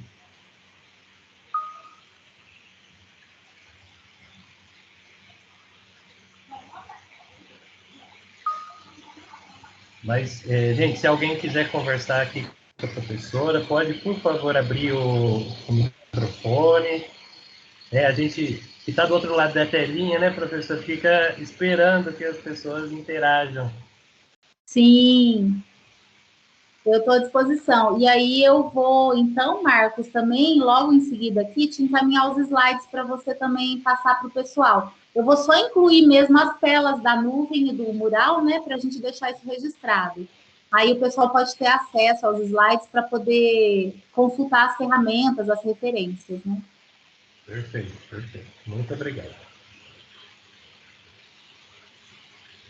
Olha, o Deri Osvaldo está agradecendo aqui no chat, eu que agradeço, né? Pensarmos juntos, eu acho que o momento da oficina ter caminhos possíveis para produzir, sim, mas eu acho que é um momento privilegiado de nós pensarmos juntos, né? A gente precisa muito de pensar para fazer, né?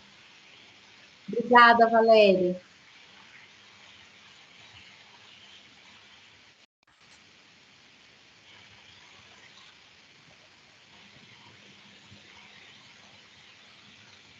Nossa, saiu enorme. Eu coloquei a lista aqui no chat também, quem tem acesso, é a lista de presença da professora.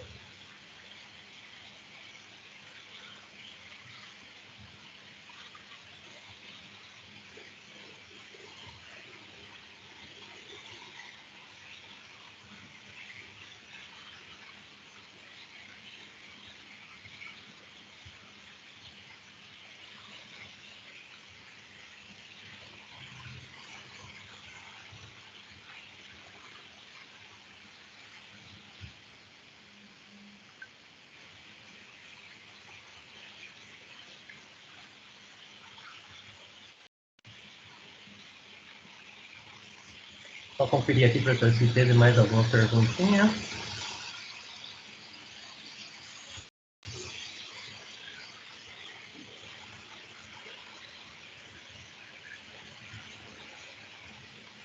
Não, realmente não teve mais. Então, vou agradecer aqui muito a sua participação, o seu aceite em participar, a sua oficina. Foi maravilhoso estar aqui com você mais uma vez, né? A Semated, em nome da Semated, eu agradeço muito a sua participação. Agradeço a sua aluna Gabriela, né, que ajudou bastante aí. A gente ficou trocando mensagens aqui por fora para tentar ajudar com os links. E espero contar com a sua participação numa próxima, porque tenho certeza que para os nossos alunos, participantes da semana, tem sido muito valoroso, né, a sua participação aqui.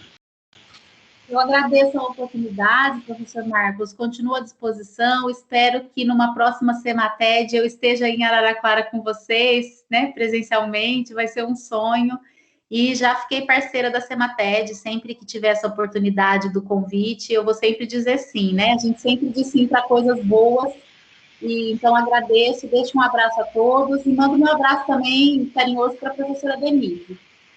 Eu mando sim. Já estou providenciando uma carteirinha para a professora, tá? Aí eu já tenho passe livre, já fico... Passe livre. E assim, qualquer novidade que você tiver, eu acho que o pessoal tem que se inteirar das ferramentas que você trouxe, dá uma olhadinha lá no Laletec, né? Se inscrever, tem muita coisa boa, importante para todo mundo aqui. Se vocês quiserem conversar com a gente por mensagem nas redes sociais, quem cuida para nós das nossas redes sociais é a Fabiana, que é do Acontece, então ela sabe que a gente está aqui, Gabi e eu, né? Ela sabe da nossa parceria com o IFSP Araraquara, ela vai orientar vocês no que vocês precisarem. Se vocês precisarem falar comigo também, nos slides tem o meu e-mail, fiquem à vontade. E se sintam também sempre bem-vindos aqui a São João da Boa Vista, né? Quando tiver alguma oportunidade, a gente faz a carteirinha de vocês também. Vamos fazer essa parceria de vocês virem colaborar com a gente aqui na área de educação matemática, né? Então, quando tiver uma oportunidade, a gente também quer contar com vocês. Então bem-vindos aqui.